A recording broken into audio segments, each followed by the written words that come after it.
To be ready to go. Okay. Okay, due to the current federal and state emergency declarations, the Minnesota directed to residents to stay at home and the guidance about limiting person-to-person contact due to COVID-19 pandemic, the meeting of the Big Lake School Board is being conducted in accordance with Minnesota Statute 13D021, meetings by telephone or other electronic means. Persons may monitor this meeting from a remote location by clicking on the link provided on the Big Lake Schools website. This meeting is being recorded. Access to the recording will be made available on the school district's website as soon as reasonably possible. Okay. We're going to call the meeting to order, show that all members are present and accounted for.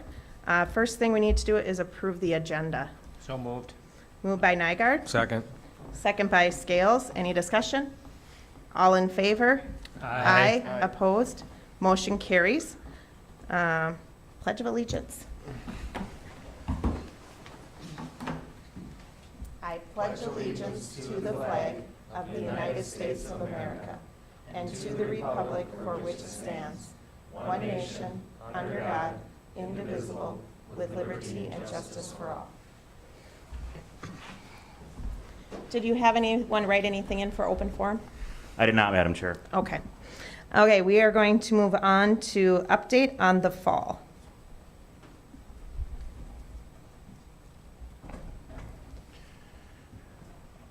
I'll start us You off start. with just an introduction. Thank you, Madam Chair, members of the board. So as you know, we have all been working diligently as an admin team, as a group, along with Big Lake Education Minnesota representatives, creating a plan for this upcoming fall. Now, I know I've been receiving some information and some different emails from some parents asking some different things and asking for clarification on different pieces. And I thought I would just kind of throw something out there really quick.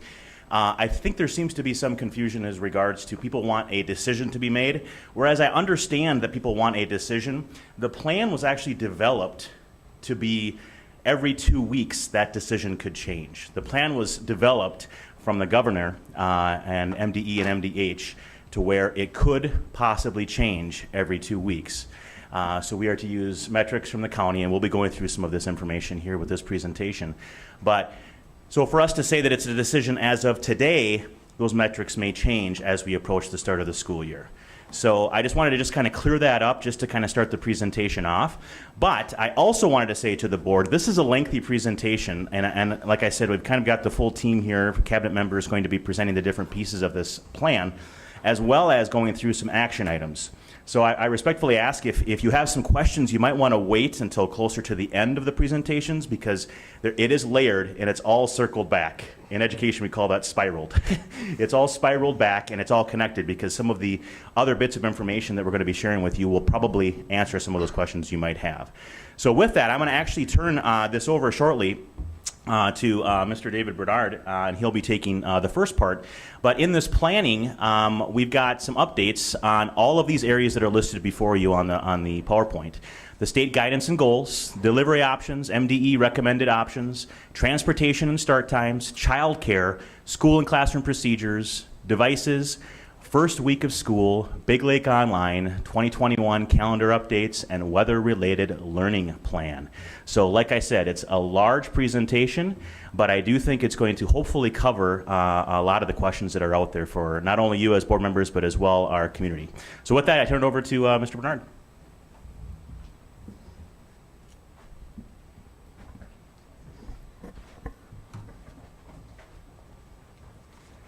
All right, so I am actually taking the first slide here. I apologize. I don't. No worries. So the state of Minnesota released the Safe Learning Plan, which is a localized data-driven approach to making a determination on school models. And so with that, they set forward kind of 5 prioritized goals for school districts to look at. The first being prioritizing the safety of our students and our staff, prioritizing in-person learning, especially for our youngest learners, consider the infectiousness and transmission risk among different ages, and support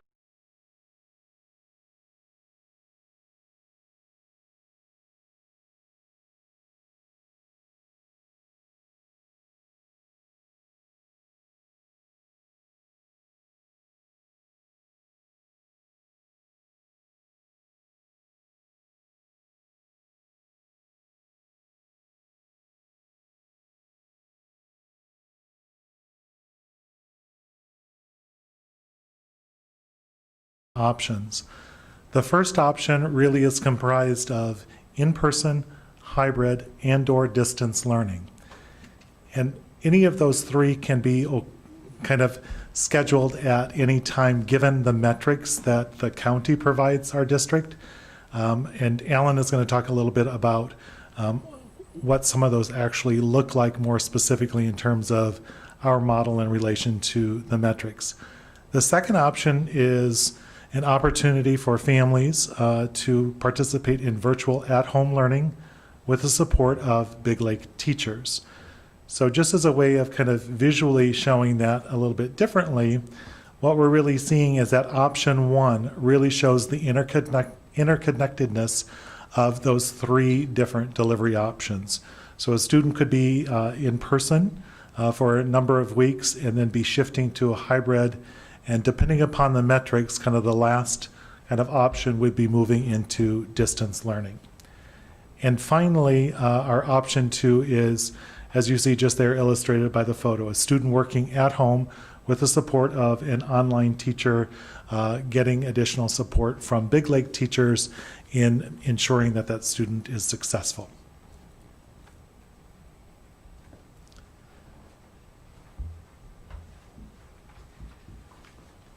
So looking a little bit here at how we determine the learning model that's going to be delivered. The Minnesota Department of Health is going to use data from counties to determine a base learning model for the public schools.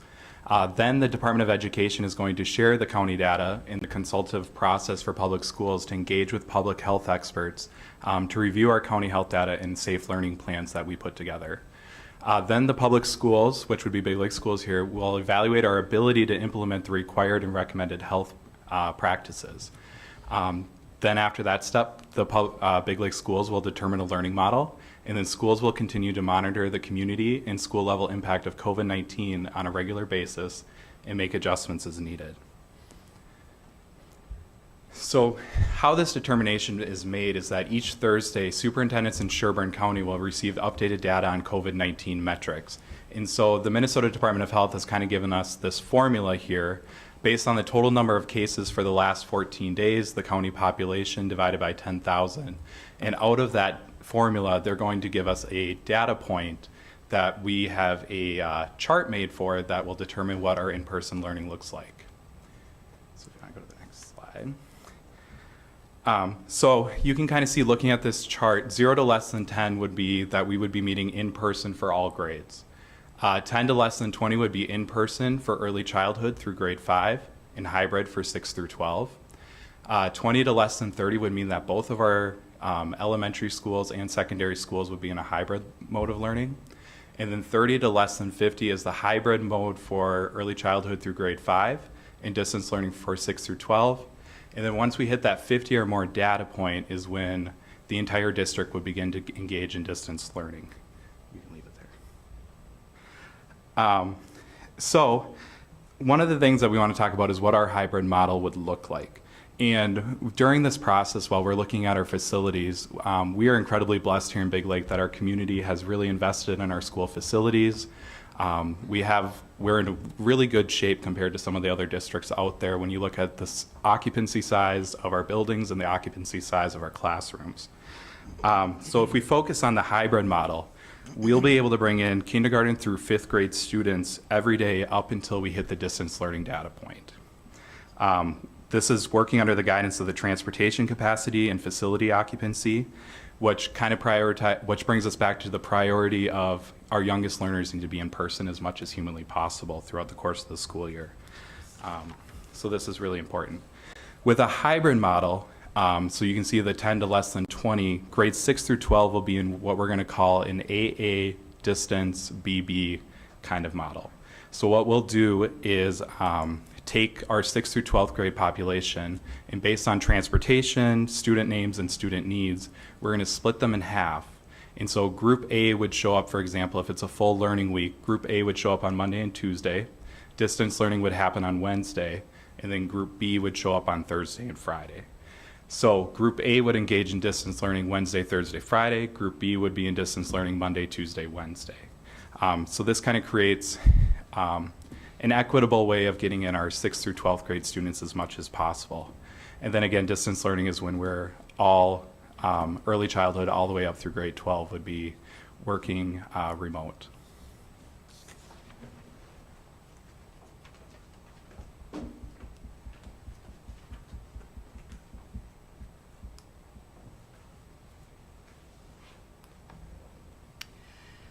So I'm here to talk a little bit about transportation and the reason why we shifted the start times and then actually shifted the tiers. And so we shifted the initial drop-off times to 7:15 for Tier 1 transportation. And then so that is going to encompass this year Liberty and the high school.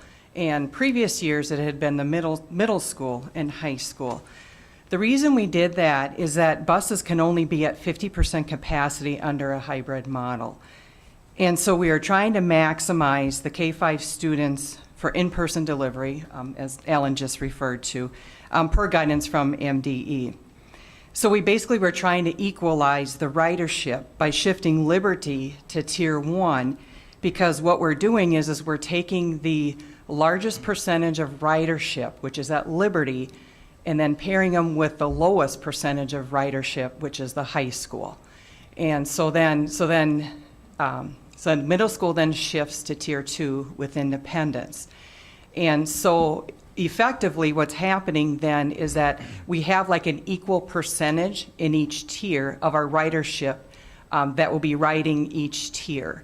And so basically I should mention this is based on last year's numbers. And so we had to take that data to like you said, to try and equalize the ridership for each tier so we could get K-5 and, based on K-5 here every day and then do the AABB model for secondary. And just want to talk a little bit too about the challenges that transportation, our bus contractor, is having. And actually it's not just ours, it's across the state of Minnesota. There's an extreme shortage of drivers right now. And one of the main reasons for this is they can't get their CDL license because for the longest time the testing was shut down at the state level, and that's just opened up. So Vision has actually communicated with us that they're very tight, but they can confidently service us with this with the K-5 every day and AABB for secondary, and they're anticipating after the start of the school year and this initial rush. For drivers to get CDL license, that they're actually going to be able to add drivers after the start of the school year.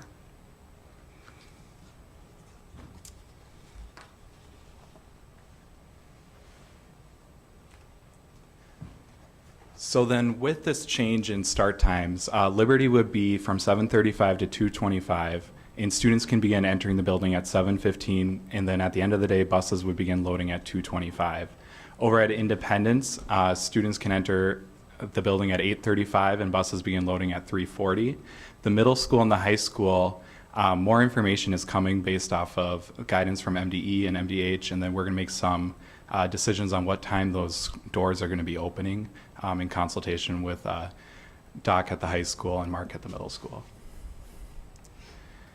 So one of the big driving factors in creating these plans too is the childcare system. Obviously, our Kids Club and Hive Time programs that are offered here through community education are the largest centers in town. So under in-person learning and hybrid learning, our Kids Club and Hive Time programs will continue to operate as normal, as if nothing has really changed. Obviously, there'll be health restrictions in place, and my staff will continue to be trained on COVID best practices going forward. One thing that I do want to draw to your attention is that under Governor Walz's Executive Order 20-82, under a distance learning model, we will be required to provide school-age care for Tier 1 workers at no cost during school hours again. To kind of help balance that is we will provide care for families beyond Tier 1 on distance learning days as well.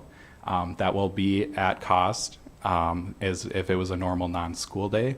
However, the Tier 1 workers do get priority.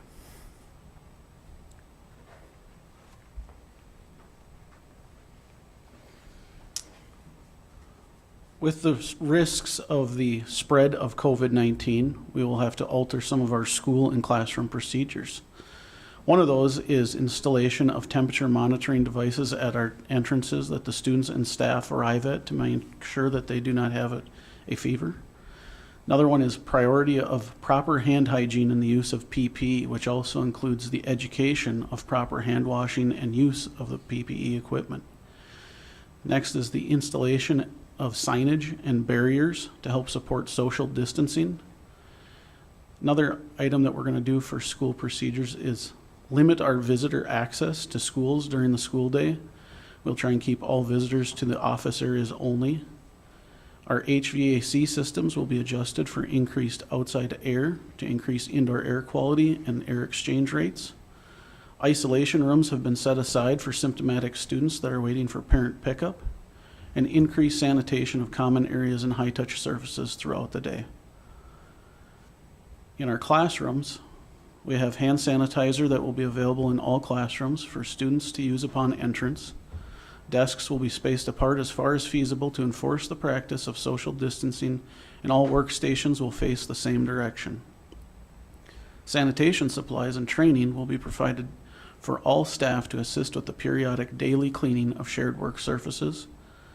Nightly cleaning procedures will have an emphasis on the disinfection of all high-touch surfaces, and floor marking stickers and supplies will be provided to staff to install in classrooms, and we'll also install in hallways and offices and areas of congestion to help promote social distancing and help aid in the flow of traffic.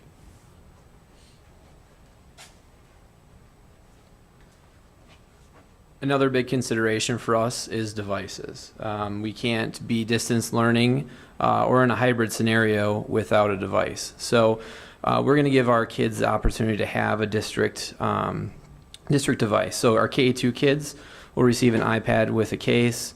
Our 312 kids, should they choose to use it, Chromebook. So we talked a little bit last time we met about the shortages on suppliers. So we are still hopeful that they'll come in before school starts, and we do have some pending arrival dates. So that'll be good. So we'll turn those around and get those out to students. And then we will also providing devices to any student that enrolls into Big Lake Online should they choose to need it.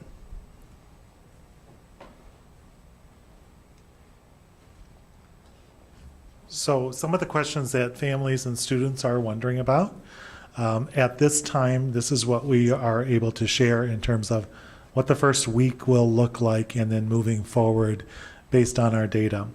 So students and families this is for E5, early childhood through grade 5, will be scheduling a designated and then extended time during the week of September 11th or 8th through the 11th to meet with their classroom teachers. And it's really to develop those critical relationships and then also for teachers to learn more about the needs of students. And this will be done in partnership with families.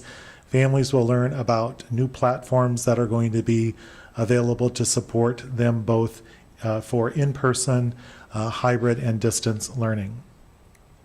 The administration at Liberty and Independence will be sharing information about how families can schedule those appointments for the week of September 8th through the 11th. And then students will report to their school on Monday, September 14th for their first full day of in-person learning. For our students in grades 6 through 12, at this particular point in time, because of the first week and the needs that we have for that first week, we are going to be adjusting the AA distance BB model for this first week to ensure that relationships are developed between students and teachers in the days that they are able to be in partnership with one another, and then to share expectations for engaging in flipped and blended learning. So we're going to make sure that our students and our families understand what a flipped and blended learning model looks like. So it's about delivering our education differently. It's helping families and students be prepared before in-person learning. And then during that learning process is when teachers would be providing coaching, engaging in practice, providing enrichment and intervention for our students as needed. And then also give them the opportunity to really work through the different technology tools and resources to make sure that students can access all of them and know the protocols for using them when they are engaging in learning remotely. So again, for the remainder of the year for our hybrid, it will be the AA distance and BB model. We also wanted to take the time to update both our school board and our community on Big Lake Online. So we shared a couple of weeks ago about our transitioning to and providing an online platform or an at-home learning option for families, both for students who are medically fragile, as well as for families who wanted to be part of Big Lake schools, but were looking to educate their children at home. And so students who are enrolled in Big Lake Online are Big Lake students, and they're going to be supported and coached by Big Lake teachers. So that is not going to change. We are requesting families who are interested in Big Lake Online to make that enrollment decision by August 12th so that we can work in our buildings to determine class sizes, organize the supports for physical distancing and the materials that staff and students will need. We also wanted to really stress this point that some of the feedback that we've been getting in terms of our online platform that's being powered by Edgenuity is just some concerns that people had. And so as we did more research into it and talked to other districts, what we're learning is that what we are doing in Big Lake schools, by having our teachers and our staff engaged with our students and families in our Big Lake Online platform, will actually provide much more engagement and support than what other schools have provided their students. And so some of the ratings from Edgenuity was about the lack of support. And we feel like in the next couple of slides, we're going to really show the quality and caliber of support that our students and families will be receiving.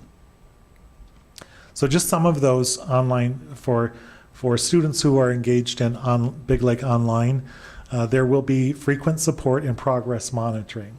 And so our Big Lake teachers will be able to progress monitor, engage in coaching based on how students are performing. They'll be looking at ways to best support students in a personalized coaching approach through self-paced learning. So we've been learning that in some cases, some students will move ahead in math and maybe be a week or so behind in reading. And so we're going to work to coach to make sure that kids are staying on target.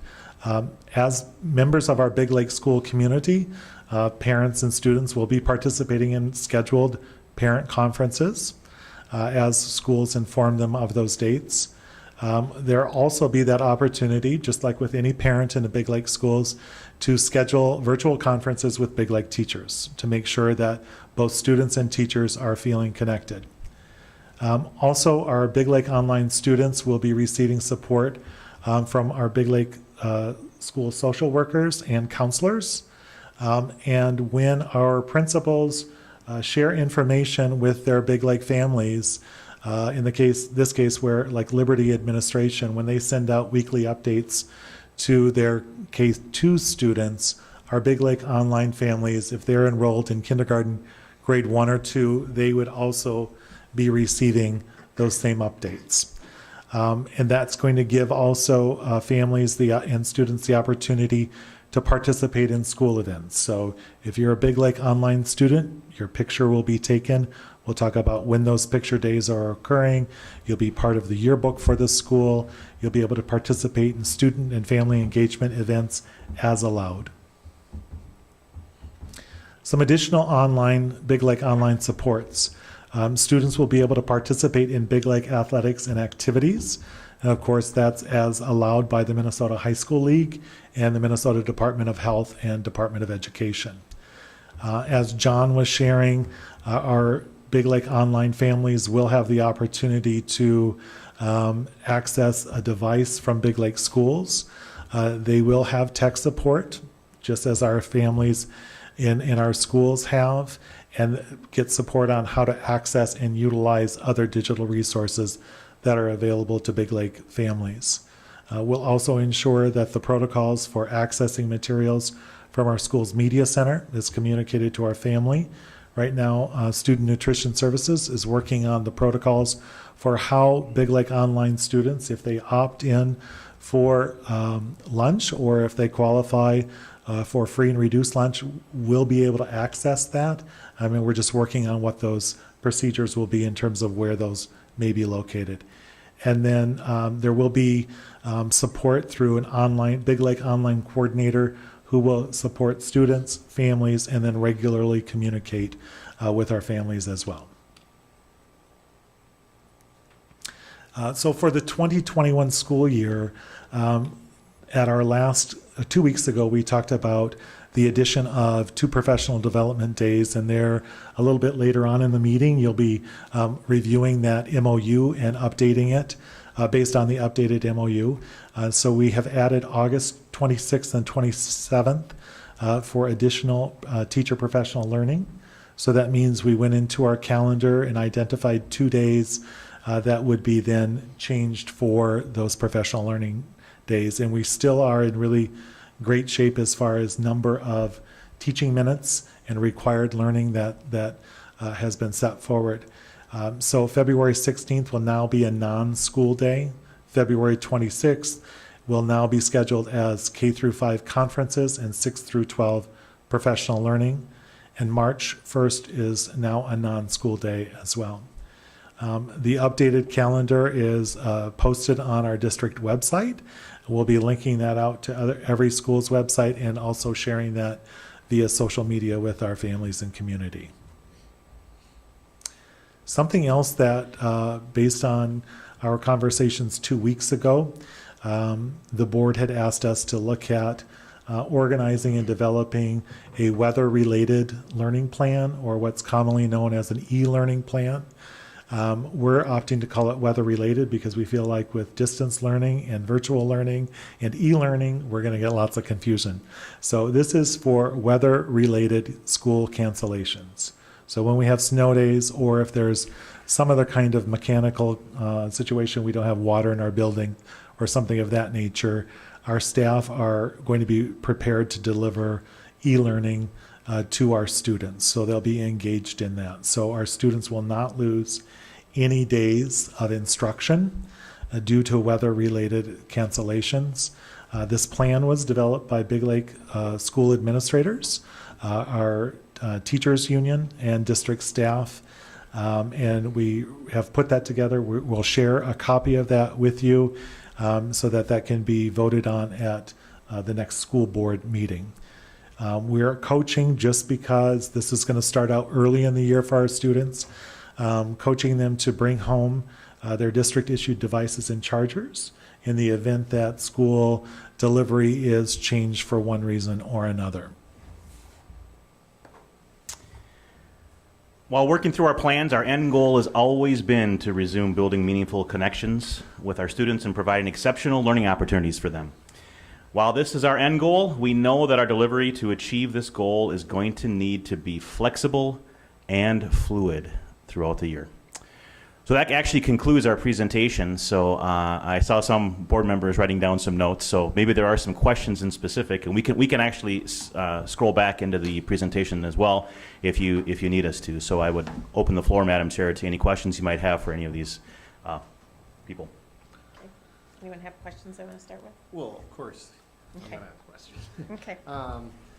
The only thing the question I guess my main thing is the numbers that we're using to define the delivery options. It says that we're gonna be using county-wide numbers. Now, I know that the county-wide numbers are recently skewed because of an outbreak at a prison, right? So are we gonna be able to appeal the numbers if it's based on a facility like a prison, a jail, a nursing home, or something like that skews the numbers that really don't reflect the numbers of the... So I've already been in contact, if I may interject there, Mark. I've been in contact. Actually, our contact person at the county is Amanda Larson. She's been great. She's been very responsive to. I think the other day I was on the phone with her 3 times. So she is actually working really hard with us. We asked that very question, and yes, we will be able to delineate it. Matter of fact, I'm getting information with it already delineated, so we know basically where we are with the prison numbers included as well as without. And I think you can kind of compare that to, I know the governor spoke about some of the packing plants and whatnot in southern Minnesota and some other places around the state. It inflates the numbers, but it's all contained in one specific area. Similar to that, we're experiencing something similar to that as well with the prison.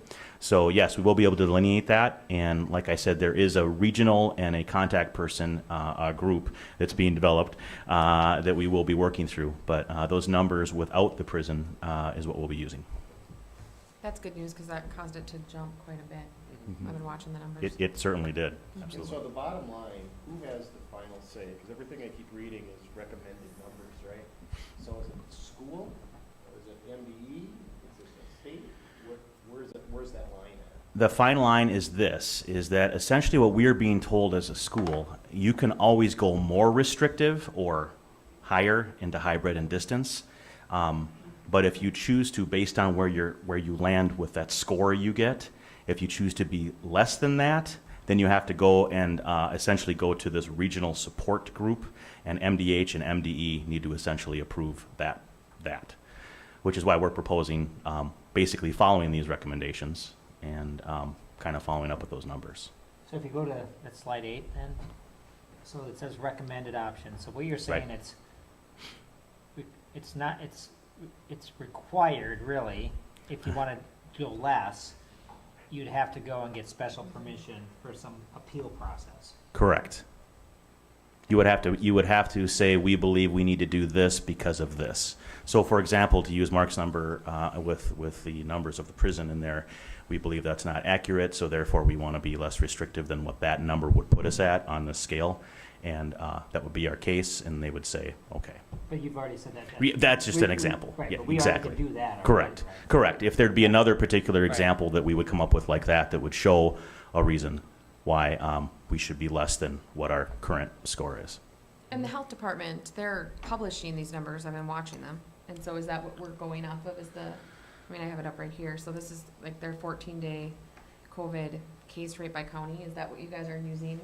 Or like, Correct. how do you get the defining number? So here is what I have to say about that, because we are still working with the counties. My first meeting with the superintendents of the county is actually tomorrow morning at 9. Okay. So this is still kind of hot off that press, but I do know they're working hard, and I too am looking at those numbers. I've got about 3 different places where I'm getting numbers from, and they're getting updated daily. Some of them are daily, some of them are the 14-day average.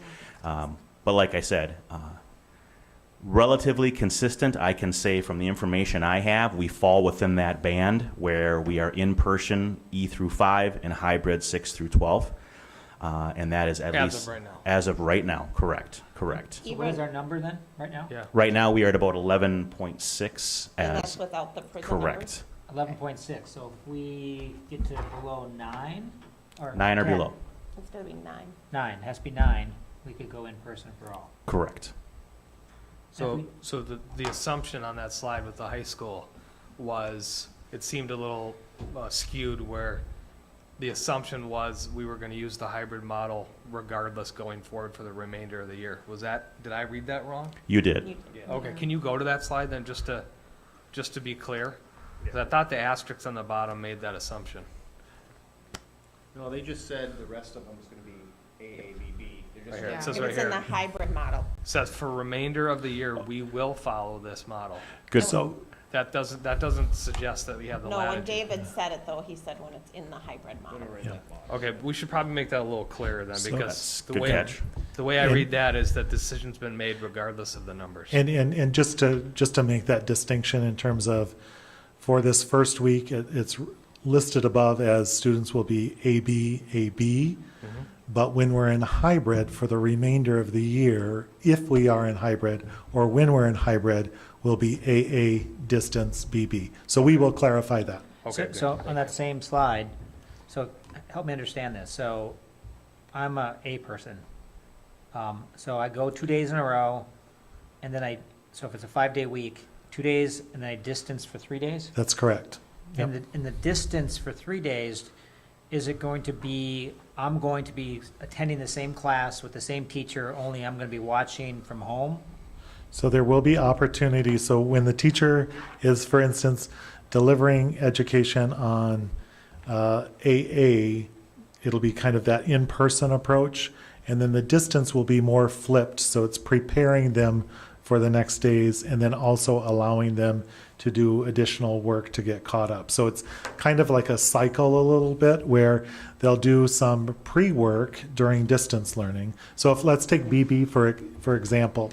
So during distance learning for BB in a week like this, they would be engaged in learning about concepts, doing work, watching a video of a teacher explain different concepts, accessing additional resources to kind of understand or access that teaching virtually. And then when they're in person, the teacher will be explaining, engaging in practice problems, providing support for students. So I've heard other districts, or maybe it's private schools, that do that same thing, except the days they're distancing, they're just watching from home like they would be in the classroom, only they're just having their normal schedule watching from home. But That's not the case here, no. did we look into that? So we're looking at some options where, depending upon the times that students would be available. So if a teacher is teaching, let's say AA, they're going to be teaching that same concept for BB. And so the only way that may be advantageous is if a student in AA says, I want to hear it or see it or again live, but all of those lessons have been recorded or will be recorded beforehand. So a student can go back, analyze that, and then when they're in person, do questions with the teacher to understand, like, hey, when you said this, what did you really mean? And so we're working on a number of different kind of protocols for teachers and students to engage in to make sure they're being prepared for those days. But so this is quite different than what we did before then, because the teachers didn't, let's say, record an hour lesson. They just were available, like, via Skype or Zoom. Mhm. So the teacher, if I'm a teacher, then I'm going to teach 4 days, and then we're also going to record a class for or classes for the days that for the kids that are distancing.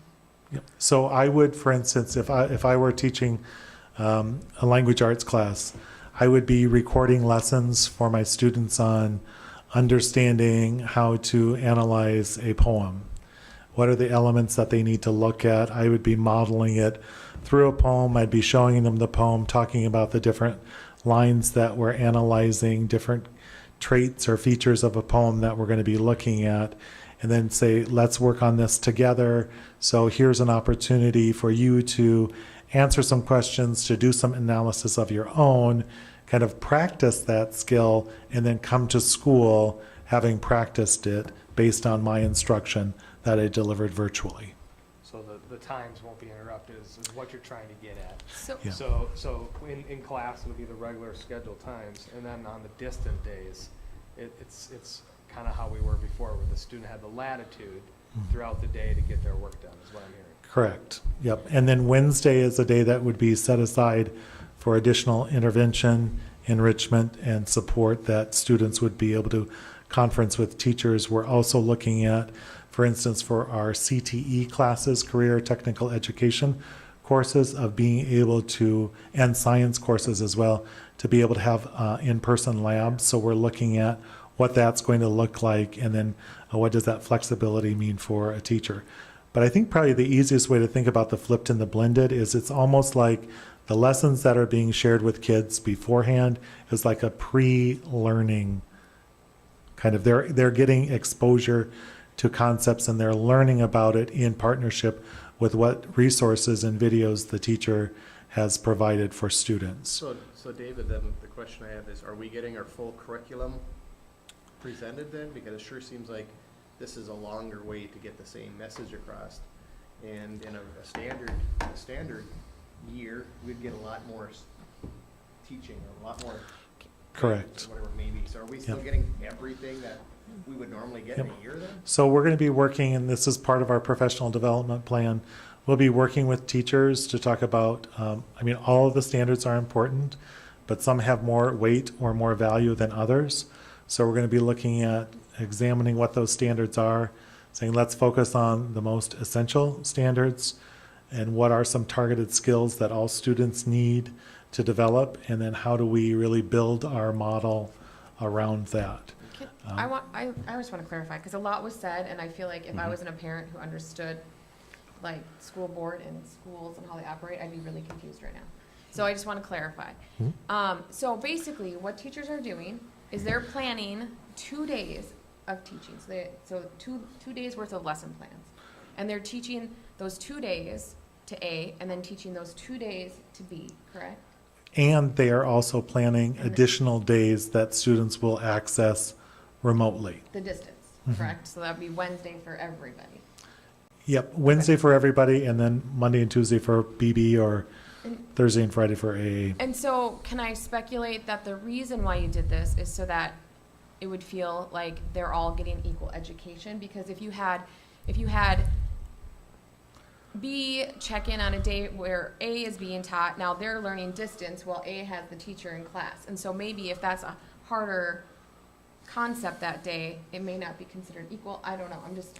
And so what this is going to do, it's going to, one, it ensures that all students are going to have equal access to their teachers. It's going to provide the greatest amount of, in a hybrid model, it's going to provide the greatest amount of consistency for students.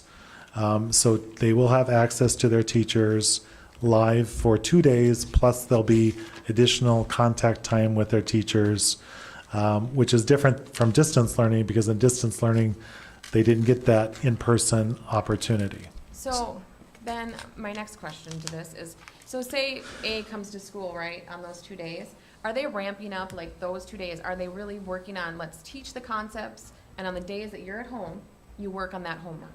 So it's actually the other way around. So it's like I'm doing some pre-learning, then I'm coming with my questions, because an example would be like a lot of times in school, kids who participate in flipped or blended learning will say, like, normally at school before flipped or blended, you know, a teacher would explain something and I'd go like, oh yeah, I get what to do. Then I go home and I do my homework and it's like, wait a minute, I'm confused now. And so this is flipping that around to say, I'm doing some pre-learning. I'm kind of activating my thinking around this concept. And then when I'm with my teacher, I'm going to get practice. I'm going to get coaching. I'm going to get support. And in this case, the class size will be cut in half.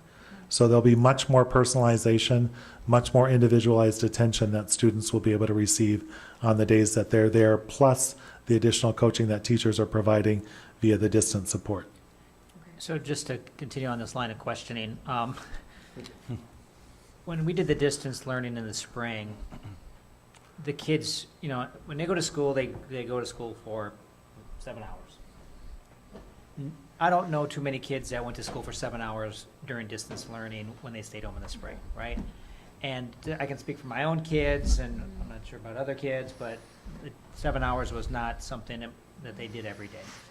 And so here, you know, they're going to be doing the 7 hours and 7 hours, and time does matter because, you know, they put more effort into it. I guess the question is, and I'll make a comment too, the question is it rigorous enough where they have to put more effort into it than they did in the spring? So it's not I can go to school today for an hour or two and be done. And then the second part of that is, and I still don't understand, and you know, if I'm a math teacher, and if I had this normal, you know, in-person school, I would have 5 lessons plans, and I would teach 5 different lesson plans those 5 days.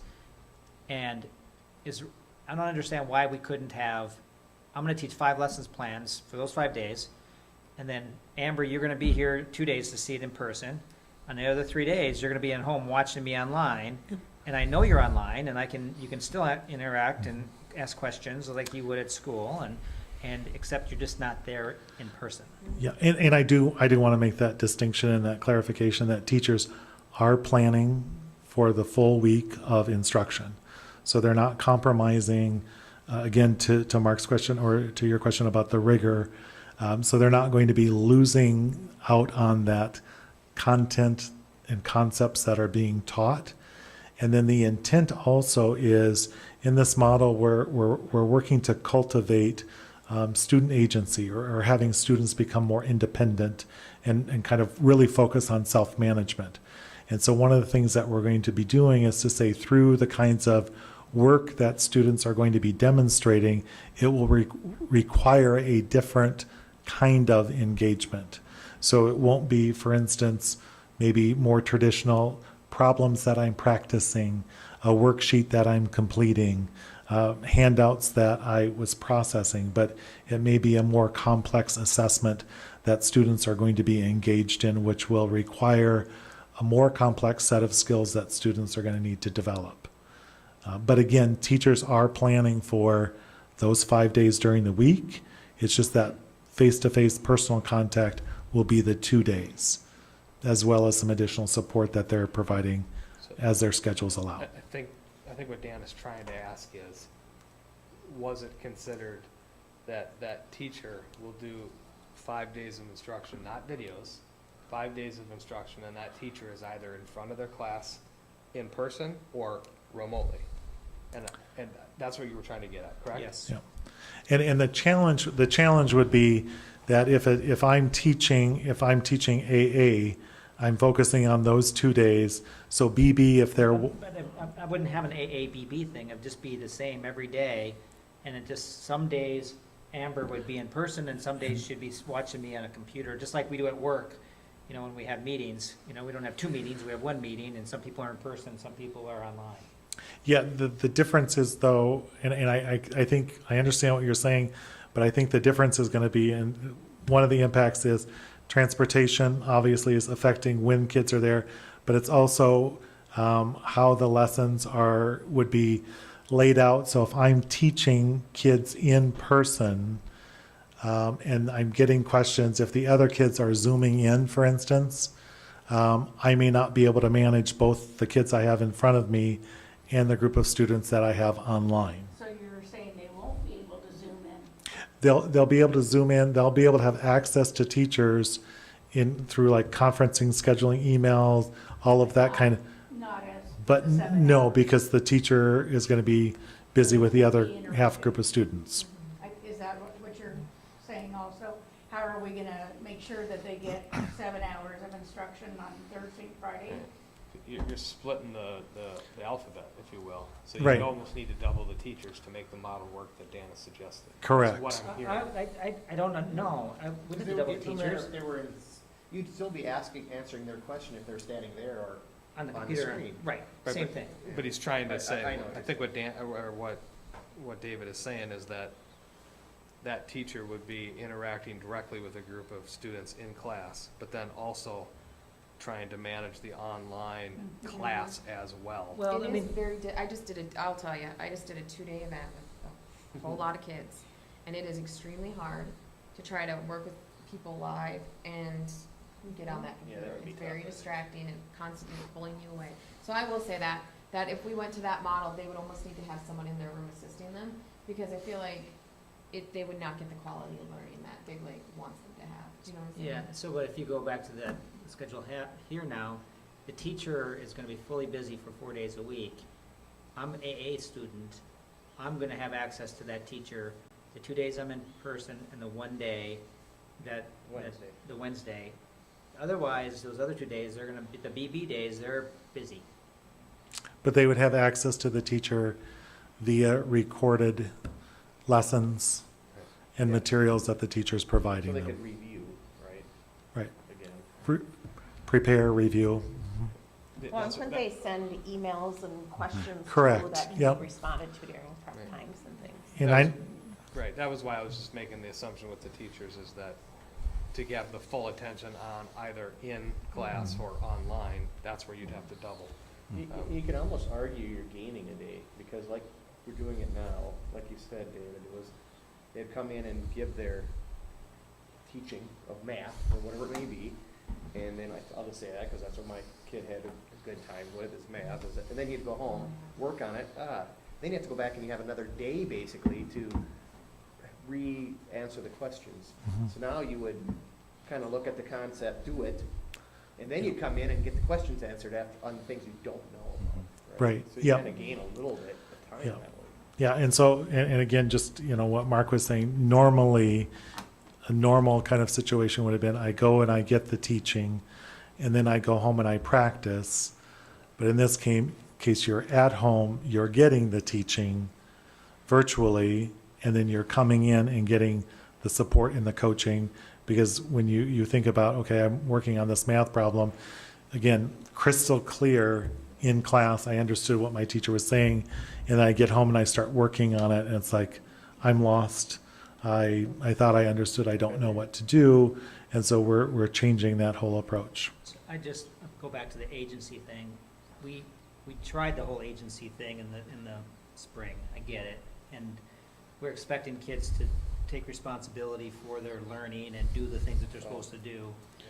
And unfortunately, that doesn't always happen. Correct. And so I'm not sure, again, how do we, if a kid decides, I'll go to school 2 days a week and I'm going fishing for 3 days a week. There's expectations that students are online and engaged every single day. So that's our way that we're going to be able to say, David was in school 5 days a week. So if I'm not online doing work, engaging either with my peers or sharing my work with my teacher, that means I'm absent that day. So then what happens? Because we had the, what was it, the do no harm thing, or? I think it's a little different. I think you're kind It's of different. in the same, I wrote this question down, like special education, those kids that have really hard time with, time management or like work management skills. What's gonna happen with those kids? Because they, those couple days that they're not at school, they get behind and then they just keep getting behind. So And- how do we manage that? Yep, that's a Is that what great, you're kind of talking about? yeah, that's a great question. And I think, we could say that probably in education, we haven't taken as much time to work on some of that skill development. That's really going to be important for any student, irrespective of his or her path. And so if we're blending in with the most essential skills or most essential standards, those really critical skills for students to be successful, to engage in teaching self-management, to engage in teaching organization, to provide opportunities for students to engage in goal setting, and to ask a student, when you're setting a goal and when you're trying to achieve a goal, any of us do, what are your greatest barriers? So you need to recognize those barriers, and you can see, okay, well, gaming is a barrier, jumping in my car and going somewhere is a barrier. So what am I going to do to make sure that I'm doing what I need to do first? And so the systems that the teachers will have in place will ensure that students are engaged every day, otherwise they're absent. And just like with anything, if you're absent, then you have additional work that you need to do to make sure you're not falling behind. And isn't that first week of school kind of that time where you're going, those expectations are going to be set? Because when we went to distance learning last year, there We didn't have wasn't that. time to do that with the students. They had 2 weeks off, and then boom, we were in it. It was like, it was hard to interact and engage with them to explain the expectations of how it works when you're at home. And I think the same can be kind of said for the teachers. They were really forced to change quickly, and all I know is as the new person coming in and having the BLEM representation there, they really spoke of kind of lessons they learned and ways to try to make it better. And I think now that they've had some time to plan, and I think these relationships, establishing the relationships at the start of the school year, adding the additional PD days, time seems to be one of the number one, basically top resource that is needed. And I think we're going to have 36 hours, David? 36 hours of PD prior to the school year starting. That's going to allow for our teachers to be set up for success to do these things and to make sure that it's quality instruction as well. We're doing the best we can with what we have. In the end, if we're forced, based on the metrics, and if we're being told we have to do hybrid, this is the option that we feel is the best that we can handle within our resources. I know the commissioner spoke that you have to consider a model that you can see through with fidelity and integrity. And after visiting with the teachers as well as with the admin team, this was the model we felt that would be the best that we could provide for our students. The hope, obviously, always is, we always start with, we want our students in face-to-face. We know that. We all want that. But as you start to make the soup, you add ingredients, and sometimes those metrics kind of make the soup different and force us to make it into a hybrid model. And we hope that we never have to go to full distance, but we do, and we are prepared in case that does happen. So, like I said, What are the, long as we're talking about that, because that's what I think most everybody wants. What are the ramifications, again, if we decide to go against the recommendation? I don't know the answer to that. All I know is that if we can go up the restriction, But if we don't, I don't know the answer to that. just saying. Right. Rebel browser. I feel like it can affect. If it's, well, it's again, we've always said what's best for students, and obviously safety is number one. Correct. That's But- what I was just going to circle back to. Exactly, safety is number one, but if it's clear that's not the issue in Big Lake. Yeah, but I say that, I know where you're And going there's, with it, and Mark, I know, I'm but not there's saying. there's no ramification to make sure, but I can see it would look pretty bad if something went south, right? Yeah. I And get that's that, what- I'm I not get all gonna- that, but I think a lot of, but that Yeah. comes down to the governor said, leave it to the schools, right? And now it's almost just like, well, now we have to pass that down to the parents have to decide what's best for their kids. And if they say no, then they do online, right? If they don't, then send them to school. We're gonna do the best to make sure we keep them safe, because that's what we do, no matter if it was COVID or Beyond 19 that, or not. I'm just thinking about kids, like seriously, think about our kids. Do they really wanna wear masks 7 hours a day, 5 days a week? They're gonna be miserable.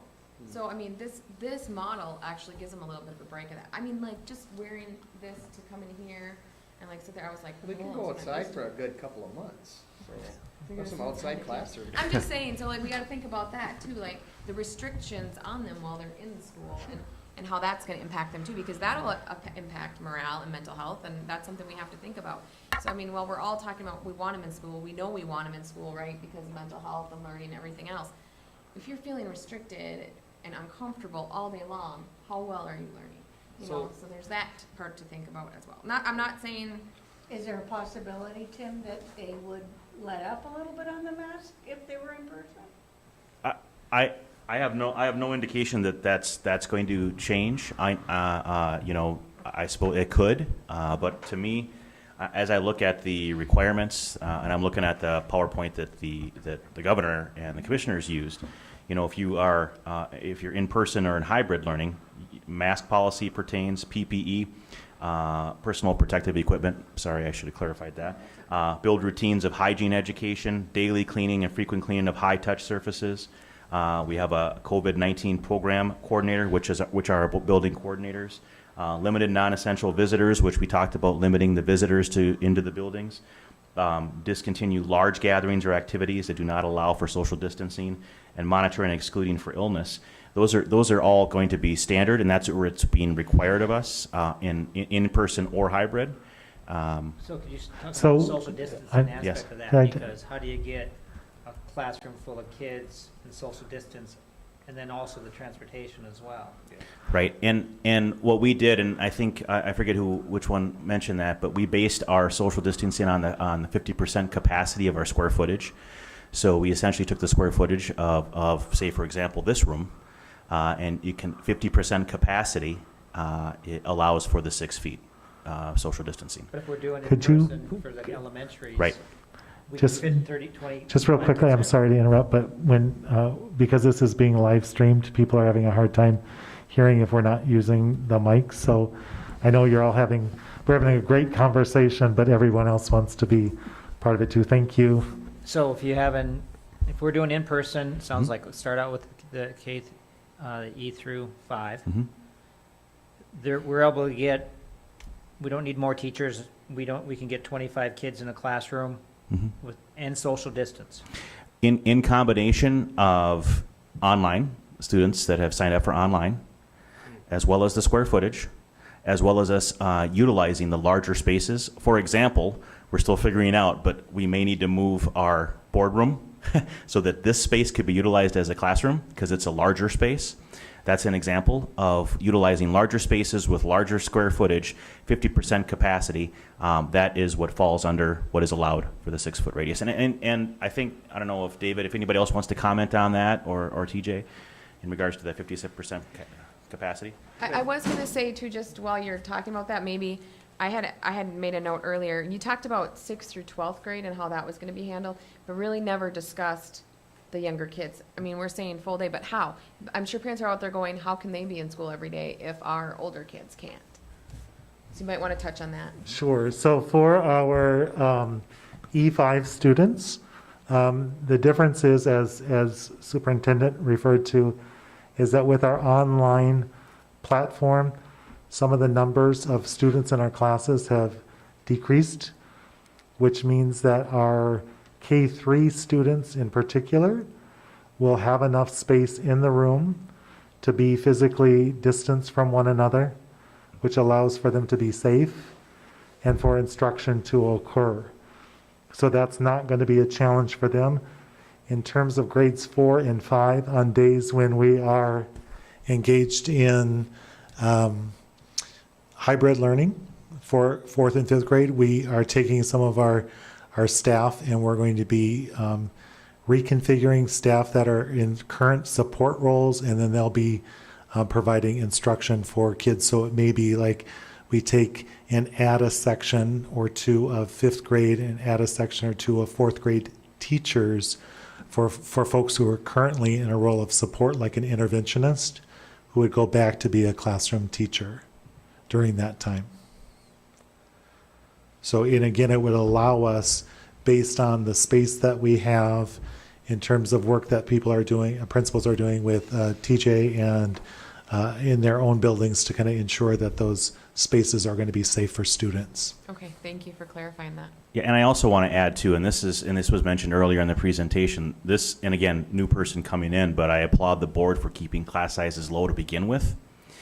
That helps, as well as any new designs or any facilities upgrades, making sure that they're quality. As we speak right now, TJ is working really hard with the crew for a new HVAC system in the middle school, so we can be ensuring we are up to speed with our air quality and that whole piece. TJ, maybe you want to mention some of that as well. Yes, I can speak about that. So essentially, for the square footage calculation, so what we've done is we take the fire code, which allows for 20 square foot per person in a standard occupancy, and we double that to 40 square foot. So we take the space, divide it by 40, and that gives us our total occupancy at 50% load. So for most of our classrooms throughout the district, that averages right around the 20 to 22 students per classroom.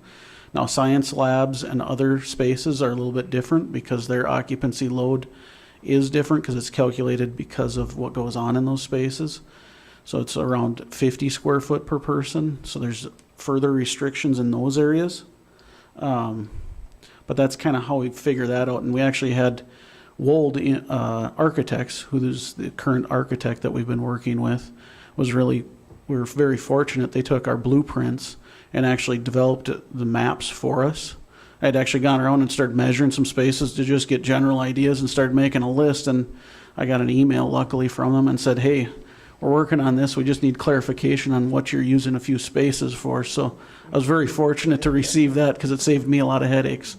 So, and yes, we are working on the middle school project, which we're doing a little over half of the project this year, which is replacing the aging HVAC systems in that building.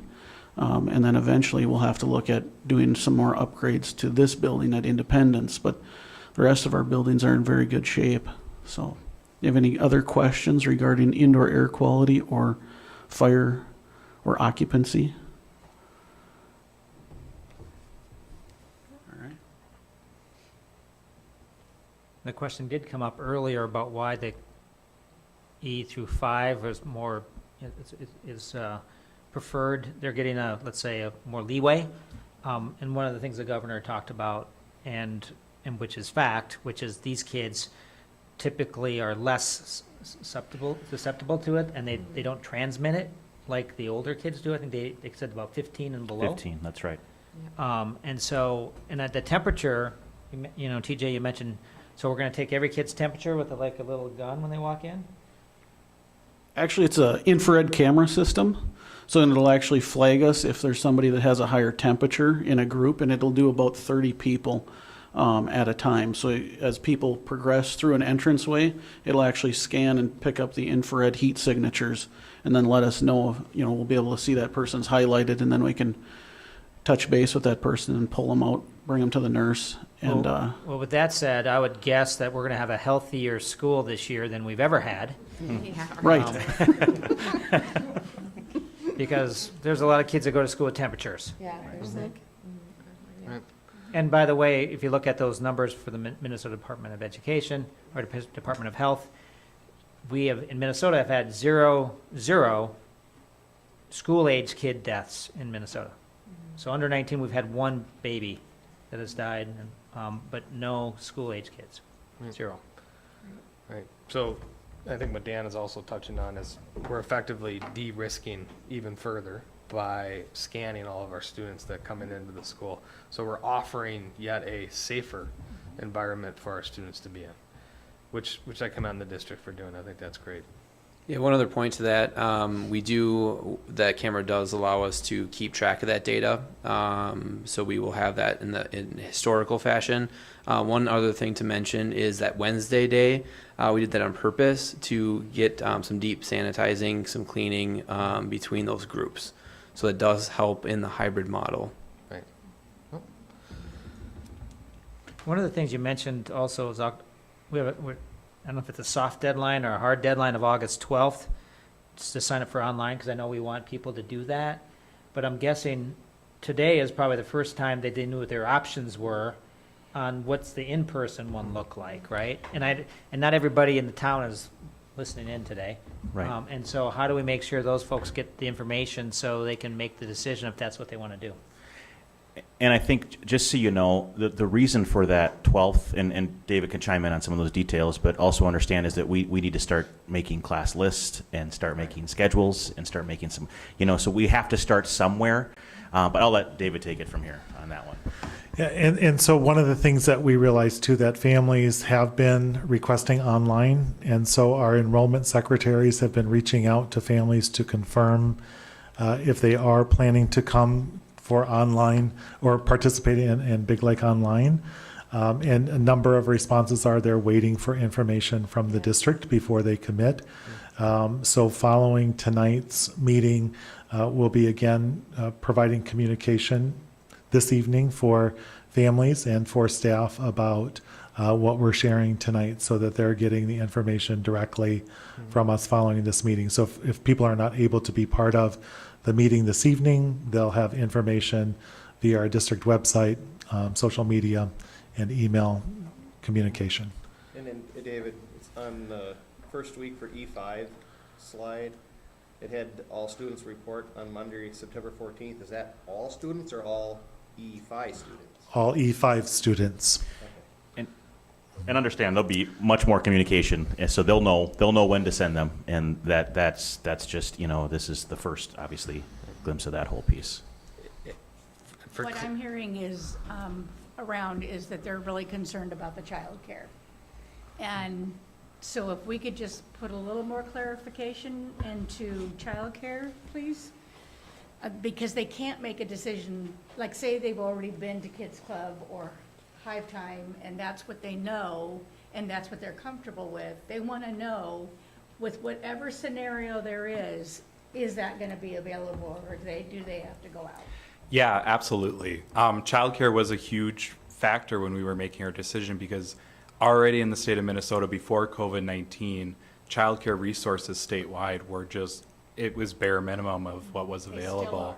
And it still is, and it's actually even worse now because childcare providers are receiving so many more restrictions on them that a lot of the home daycare systems are just closing up shop, and they're not proceeding going forward anymore. So we did do a lot of background study and research into the childcare infrastructure here in Big Lake, and that helped guide our plan here.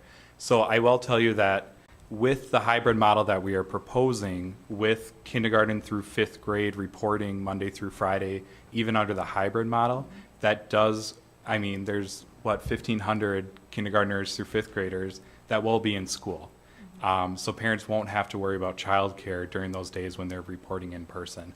Our Kids Club program will operate before and after school, including on the non-school days. And then again, under distance learning days, we will be open.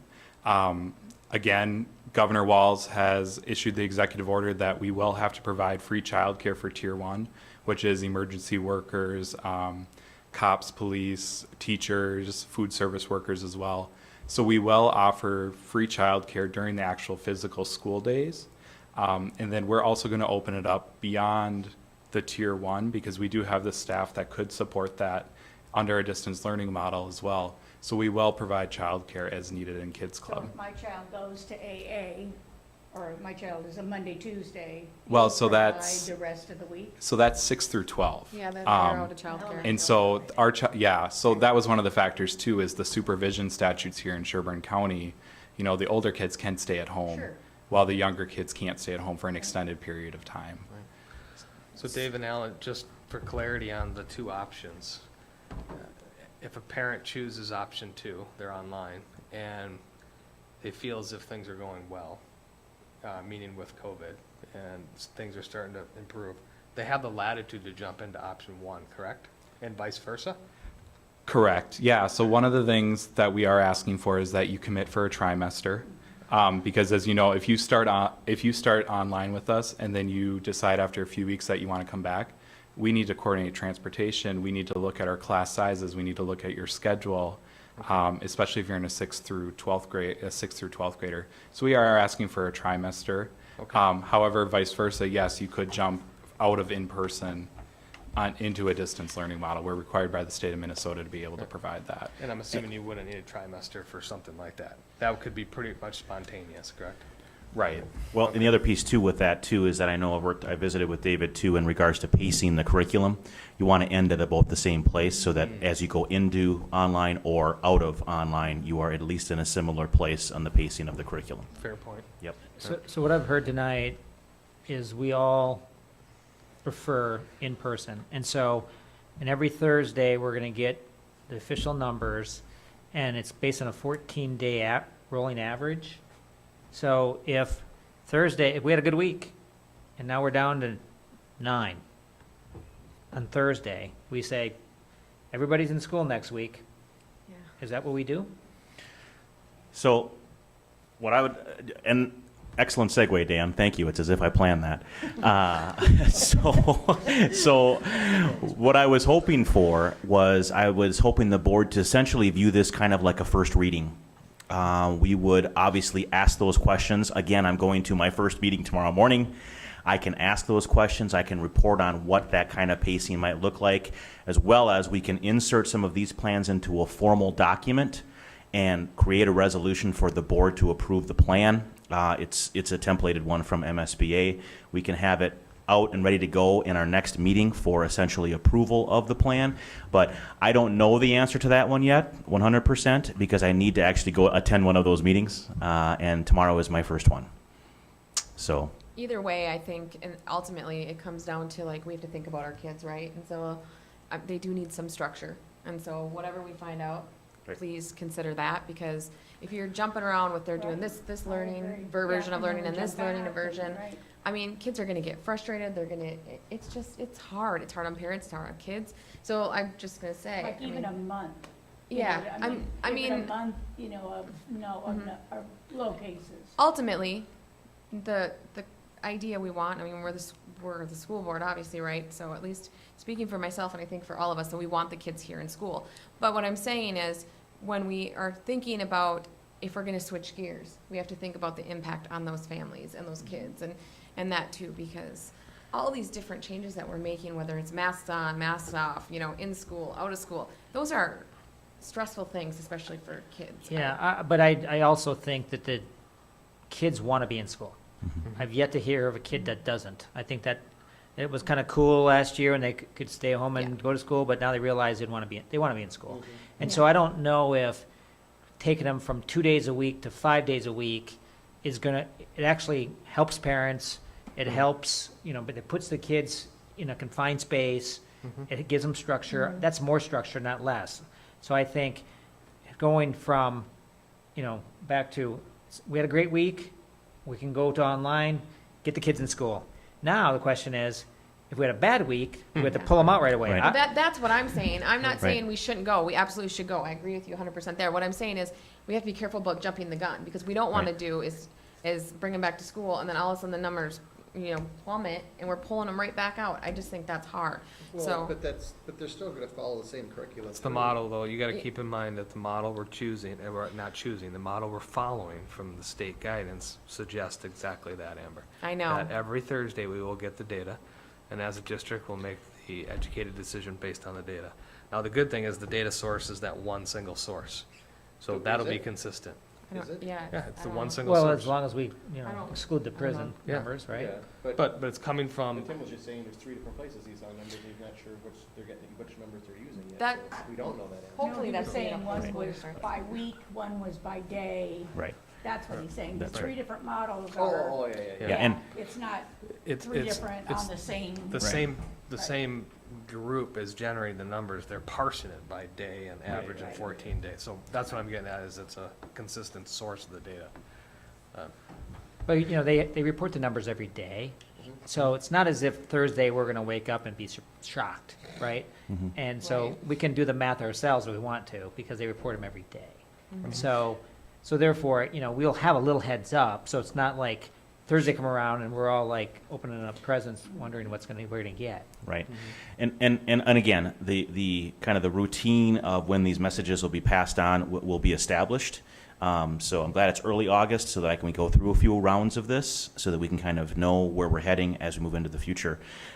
That's the piece too. I did want to mention something else here too. Just obviously, number one priority, without question, is our students, and we need to make sure that is our number one priority in the whole safety and that whole piece too. But I'd be remiss if I didn't also mention that we also have a lot of very dedicated employees in this district that we need to make sure that we're honoring and allowing them for the safety piece too. I just say that only because I think it's important that we want them to be successful as well, as well as all of you. So it's we're all in this together type thing. Yeah, So I and- just want to Yeah. mention that. Yeah, but also to add to that, and you're right, number one thing is for the safety of the kids. Usually, and I would say this includes this year, the safest place for them is in school. Correct. And yeah. so if you think about all of the support they get from the teachers and the staff, and the social, the emotional, all of the issues that arise, the food, a lot of kids don't have that at home. And so if we say that we're putting kids at risk by bringing them to school, I would argue we're keeping them safe by bringing them to school. And so there's risk of keeping them home as well. Yeah, I agree with that. I do too. I do too. We're lucky to have options. Yeah. Now, I have a question for you, David. Can somebody do Big Lake online, but say they really struggle in math and they want that in person? Is that an option if they're able to transport themselves?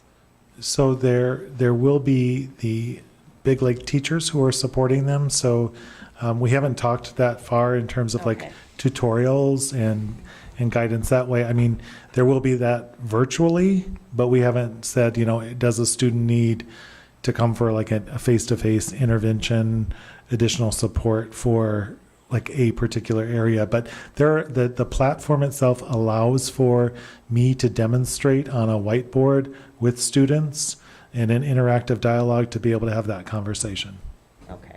Kind of like their win time. right?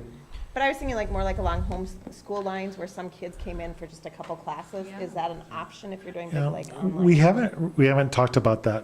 Okay. Yep. But if there are families out there that are interested in something like Yep. that, I would Right. strongly encourage them just to contact me, and I'll get them to the right person, because I do think, like you said, we're here to support and we're here to provide a service for our community. So I would encourage them to reach out. Somebody mentioned it to me yesterday, so I just thought I'd Send them my ask. way. Yep. So Yes, Logan, I I know agree. Logan's here, and I know he sent out a note about activities. We haven't talked about that tonight. In terms of the sports that are going to be, so far, we know, going to be going on this fall. And so, and there was some information in your letter, Logan, I'm not sure everybody read it, about which sports are, but also back to, is that going to change if these numbers change? So all of a sudden, I'm in a sport one week, and next week, I'm not in a sport. If we are in a hybrid mode, we will be continuing with sports and kids will be able to participate in sports. If we're in a distance learning mode, we would not be able to participate in sports per the high school league's guidance. So we're dictated off of the same numbers that are coming in. So if we're follow the model wherever we're at. So it'd have to be really bad for us to cancel the sport. Correct. Okay. Yep. But Logan, is that looking at the high school kids as distance learning at 30, or is it looking at 50 when everyone's in distance learning? I would assume 50. Right? 50. Okay. Yep, yep. Okay. And Yep. so for team size, I thought I saw that posted somewhere and then I went back to find it and I couldn't find it. So for team sizes and stuff like that, is there like a percentage or a number set? Or how do you figure out how many kids we can have on a team? I mean, I know there were some restrictions. I couldn't find That, it. we're waiting on some more specific guidance from the Minnesota State High School League on that. Now that they've set their guidelines for what the fall sports would look like, their task force is meeting again to determine now what specifically guidelines that they can give schools as far as locker room guidance, limit roster limitations, that type of thing. So we're waiting on more specific guidance on what we can do. We're meeting next week on Tuesday as a conference to look at schedules and start to tackle some of these things. And then for the spectators, I mean, like swimming, no spectators. The inside sports, no spectators, but outside, like cross country? Correct. Outside sports, so our outside would be soccer, tennis, and cross country this fall. Those would be able to have spectators 25% capacity with a maximum of 250 people. And so, So what would that be at, like Hornet Field? How many people? Do you know? we would be able to have up to 250 people at Yeah, I was gonna say. at our Hornet Stadium for a soccer game if we have that many. So, And then cross country, there's, I mean, it's on a golf course. What's well, the in basketball cross golf country, course? you can only have a limit of 3 schools at a cross country meet per their guidelines. So with 3 schools, you're going to be limited on the number of fans that are going to be there anyways. Right, So, right, so that shouldn't be an issue. yep. And cross country typically, it's, Spread out anyway. yeah, exactly. Yeah. Are you looking at like live streaming those inside events that people can't attend? Yep. I'm working on finalizing with NFHS Network, who we already use right now for delayed streaming, but now we're going to upgrade to a live stream and looking at purchasing a couple cameras. So one in the gym, one out on the stadium, and then we'd use some portable cameras from our areas that we don't have in those areas. So yeah, we got, with having no fans, we're going to have the options of watching live stream events. A lot of just little details like that we're still working out with sports. Are you getting the cheering and stuff too? Yeah, we want to try to pick up the sound of that whatever facility they're in so that it's not silent. We can make some money and do cardboard cutouts. So we got 2 of the A's covered, right? So the last one is the arts. What about any restrictions with respect to theater, et cetera? That's a discussion we're yet to have based on, we want to wait to see what model we're going to be in when we start the school year. And so we can start looking at those specific activities of which ones we're going to be able to have, which ones we may not be able to have. So we need to have some more in-depth discussions about that now that we've got some direction with the fall sports. Now we need to start tackling the other things too as a admin group. And we really haven't thought about winter sports at this point. We're No. just, okay. No. Well, I imagine we'll get guidance from the high school league in October, roughly, would be my guess on when we'll get guidance on them for what the winter sports will look like. They'll gauge it on how fall sports are going so far for us. So the slides, they all kind of say as of now. Right. I don't recall us saying, where are we striking the line to say this is the date that we're setting for the district? Do we have that date? 2 weeks before, right? I don't know. After your meeting? Yeah, I think it's up to Superintendent Trubenbach to kind of set that time based on the guidance he gets. We've been kicking around the date of the 21st as a possible date to have that made. Tim? Yeah, that's right. That's right. I think that's about 2 weeks in advance. That would allow us that opportunity and also allow me to make sure, and our plan to get reviewed for the powers that be, just to make sure everything is in order and we're not forgetting something. Again, I would hate to have us make a mistake in some detail that we missed, but I think that would offer us that time as well.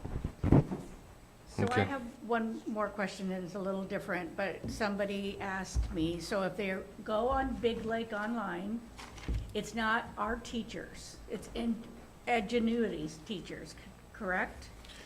And they just get support. So the instruction that's occurring is like a recording of a licensed teacher. So it's someone who is, so it's someone who is engaging, who's a licensed teacher expert in that content area, who's designed the lessons and delivering the lessons.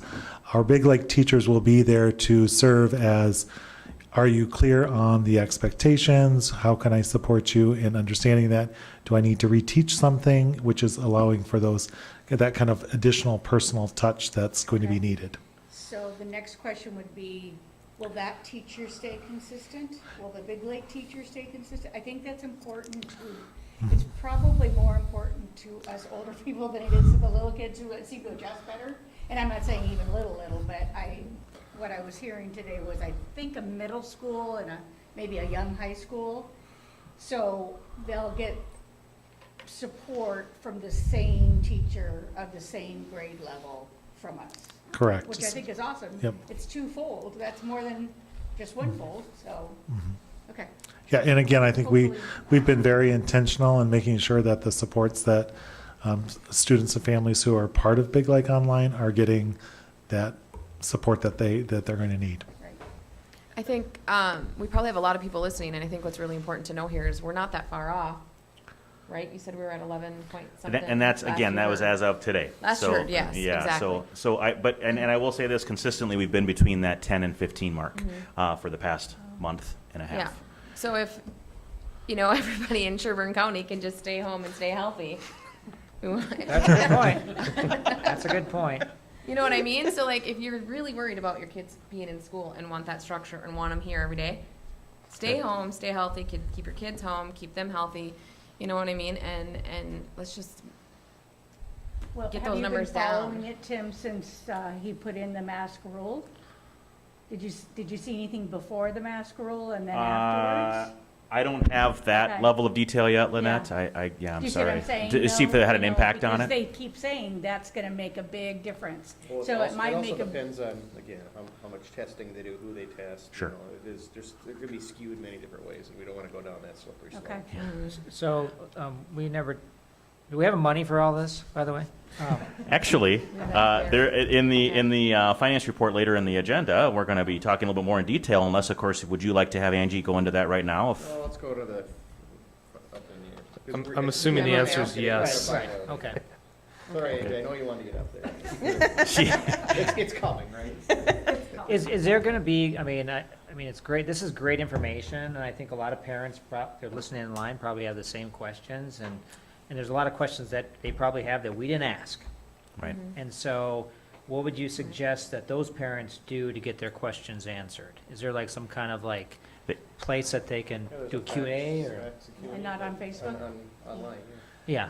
And they've been emailing me as well. So Right, but Emailing if, everybody. but if But somebody I has think- the same question, Right. rather you getting 20 of the same emails. Right. yeah, there is a. Like a spot. Q&A Right. thing. Yeah, so we can talk a little bit about the communications package that's going to be rolling out here pretty soon. It's a packet of information that outlines and goes even more in depth about some of the things that we've talked about here as well for parents that'll be available. We've also created a dedicated email address, feedback@biglakeschools.org. And again, we'll be launching during distance learning. I don't know if you remember, but we launched a parent feedback survey opportunity, which was a way for them to give feedback on what was happening. And then if we saw a trend, we would post on Facebook kind of an update about, hey, this is really what's happening. It was a frequently asked questions response. So we'll be continuing to do that as well so that our families can do that.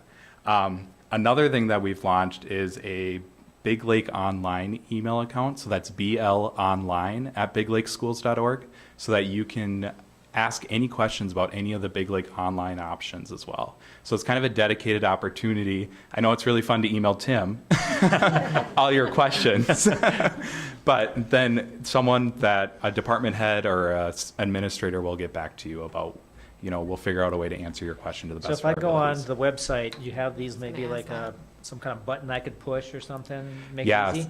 yes. So once we get the communications package all rolled up and ready to go, the board will obviously see the packet first before it gets released out to the community. So you'll be able to see, but we will be updating our website. We'll be making sure that it's very known that this is the direction that we're going. Here's how you provide feedback to us so that we can get that. So it'll be like right on the homepage, so parents can go right to, biglake.org, and it's right there, easy to find. Yeah, absolutely. In fact, right now, if you go to our Big Lake Schools website, Big Lake Online is a static image right there. Tim's holding up his laptop there so that you can click on that and you can get enrollment and additional information for our online school. Excellent. Thank you, Alan. You know, and I just have to throw this out there as well. You know, I get so sick of the phrase, these are unprecedented times and uncharted territory. I mean, I don't know how many ways you can say we've never experienced this before, but that is the truth of the matter here. We don't know what we don't know in a lot of respects, so we are dependent upon that feedback. We are dependent upon those questions because, again, we're doing the best we can with what we have. And a lot of times we're asking questions, it's almost the chicken before the egg, to be honest with you. A lot of the surveys that were sent out earlier, yes, I understand you couldn't answer that if you didn't know the model, you didn't know what that was looking like. But that allowed us to help create the models. In particular, it allowed us to help start to see what we could transport, what models were feasible, the whole fidelity and integrity. We're doing the best we can with what we have at the time we have it. So we are dependent on us all working on this together. And like Amber said, I mean, the healthier we are, the healthier we all are.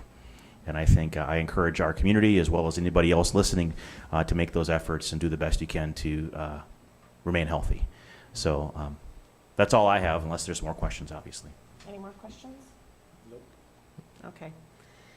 We will move on to the next part of the agenda, review and approve, or the revised MOU. Is it just with the extra wording? Yeah.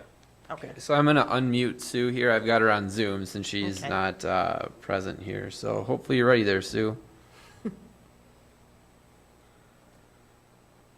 I am here. And yes, so the MOU, this is the revised MOU that we discussed 2 weeks ago. And it was approved for the professional time on August 26th and 27th for the K through 12 teachers. And we did add in to that MOU that this was due to changes in procedures due to the COVID-19 pandemic. We wanted to add that based on your feedback so that we knew when we looked back on this, we knew exactly what it was for. And then we did make one more change as a request because there were some teachers that could not attend on August 26th and 27th. And what we added here is basically that for those who cannot attend, we will be able to schedule prior to the start of the school year the deliverance of this professional learning from David, the Director of Teaching and Learning, and the coaches. So that's what we added here. Okay. Does anyone have any questions? Okay. Does anyone want to make a motion to approve it? So moved. Moved by Hedstrom, Second. second by Brown. Any other discussion? All in favor? Aye. Opposed? Motion carries. On to updating the calendar. Madam Chair, I can just provide a little bit of commentary on this. This is directly related to that MOU that was just approved. It's those 2 additional days that were shifted out of the student contact days into August. It does cause us to revise the calendar, and that's what's reflected in this item. And we're still meeting our required contact days even after doing that, correct? Correct. Okay. Does anyone have a motion for that? So moved. Moved by Sixberry, Second. second by Nygaard. Any other discussion? All in favor? Aye. Opposed? Motion carries. Approve weather-related e-learning plan. So again, this just is an outline. The requirements by MDE state that the school district, working in partnership in terms of building administrators, district staff, and representatives from the teachers union, engaged in a planning process to outline a weather-related learning plan for Big Lake schools. The school board does need to approve the plan. It is not a plan that has to be submitted to the state. But basically what we've done is to outline expectations in terms of key areas for that e-learning process. And again, because of our students and families' experience with distance learning this last spring, and because of the devices that students will now have access to that John spoke of earlier, we felt like we would be well situated to move into a weather-related learning plan for Big Lake schools, and also ensure that instructional minutes are not going to be compromised throughout the course of the year. So students will continue to learn and receive support from their teachers if there are any weather-related school cancellations. So then we're, you know, on our calendar, we have makeup days. We're not gonna use them at this point. That's correct, unless we have polar vortex 2020. This plan calls for up to 5, correct, David? Correct. So on day 6, let's hope we don't get to day 6. But it's happened. So then we would engage those. Well, you know, speaking of that, I guess they didn't catch that on the calendar, so we still have our snow days, right, on our calendar, just in case we go to day 6, right? Correct. Okay. I assume they're still there. So you're encouraging them to take their Chromebooks home with them every single day? Yes, and chargers.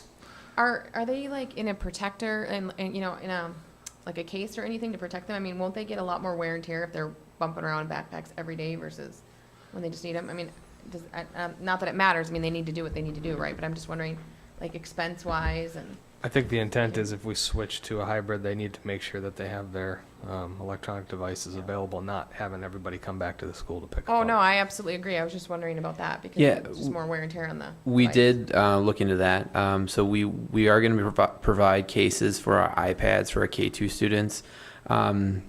We worked with building administrators on whether or not to purchase cases for the Chromebooks. And based on the number, the dollar figure for the cases for the Chromebooks, we felt like replacement parts and replacement devices would be cheaper. And so we're trying to be a little bit more conservative, and we're not going to provide any cases for that. So. Is there any type of, I don't know this for sure, I know some schools where you had to take insurance out, or are we doing anything like that, where if you take them, you take insurance out on it, you gotta pay for it? So that is still up for discussion from the admin side of the fence. But a parent, I mean, they're going to have the same Chromebook all year round, right? So if a parent wants to ensure that it doesn't get damaged, they could certainly provide one for their son or daughter to use. And then keep Correct. it when they turn it in, right? Correct. Yep. So we're going to check it out to the student for the whole entire year. There's no back and forth. The only time there would be a back and forth situation is if a student broke the Chromebook or a device, we would give a loaner until that previous device is repaired. So we did purchase some UV sanitizing stations so that any devices that come back in from at home will be sanitized, and the loaner will be sanitized as well before it goes out to the student. If they lose it, who pays for it? That would be on the parent. Okay. So if they have their own device, they'll need to bring their own device back and forth daily. Yes. Okay. Yeah, I mean, it's an option, right? So, I mean, it's one of those things where we're going to provide them a device. We will have a device issued for them if they choose to bring in. I know there's a fair number of seniors or 11th and 12th graders this last couple of years that brought in their own laptops to different classes. You know, we're not stopping anybody from doing that. One of the things that we just want to make sure that we're providing is a device that has access to the resources that they need. So if it's let's say it's an iPad for a K2 kid and we're using a specific app instructionally, we just want to make sure that we're covering that base. So that student may bring in an iPad potentially, but we would also have a device available for them that has the instructional component that is needed. So there really isn't a need for them to bring in that device. Does that make sense? Right. But if they want. If they want they're a to, high sure. schooler and want High the schooler would be same great. thing, Yep. Then they can go back and forth. Yep. Okay. So if they have an iPad at home, they could just keep the iPad at home and use the one that's. Yep. And not have to transfer it Yep. back and forth. High schoolers are using Chromebooks, correct? Correct. Yep. Correct. Okay. Cool. I move to approve it. Second. Okay. Who's that second? Tony? Okay. Approved by Nygaard, and second by Scales. Any other discussion? All in favor? Aye. Opposed? The motion carries. Financial report.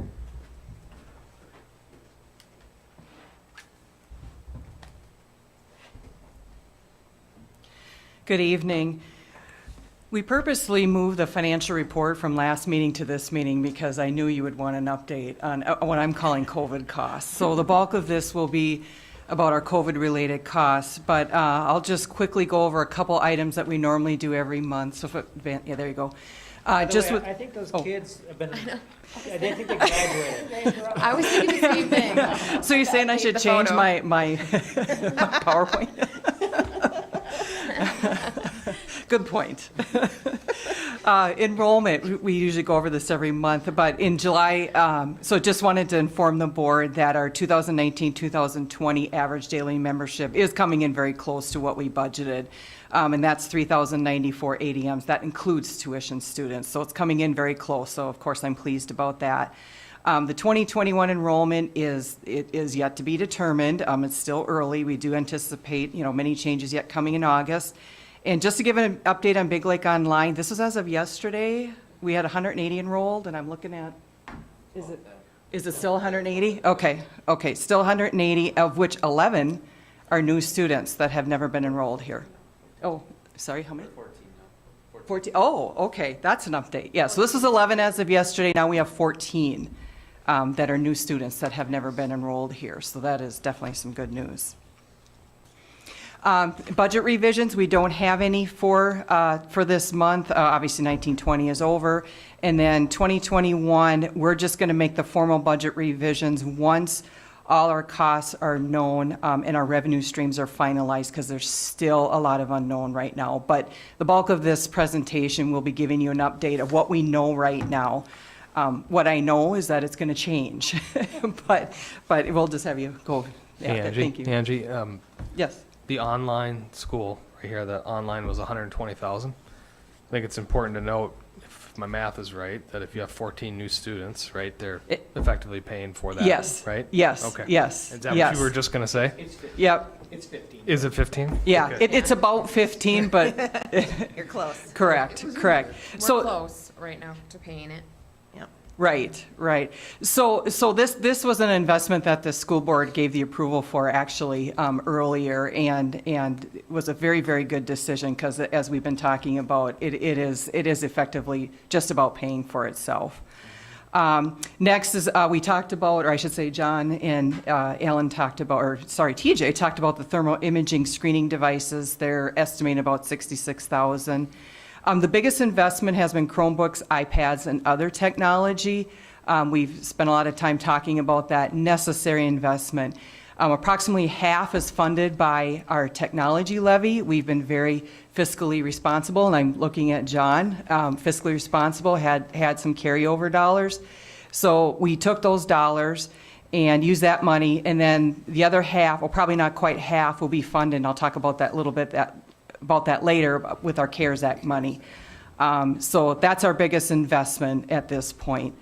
Hotspots and broadband access, roughly around $10,000. That we believe may be funded by Sherburne County. And yeah, John is nodding his head, so working on that, yeah. Some food service technology and supplies, roughly around $28,000. We have purchased like some barcode scanners, so students will not be punching in their number, because we wanted that touchless point of sale.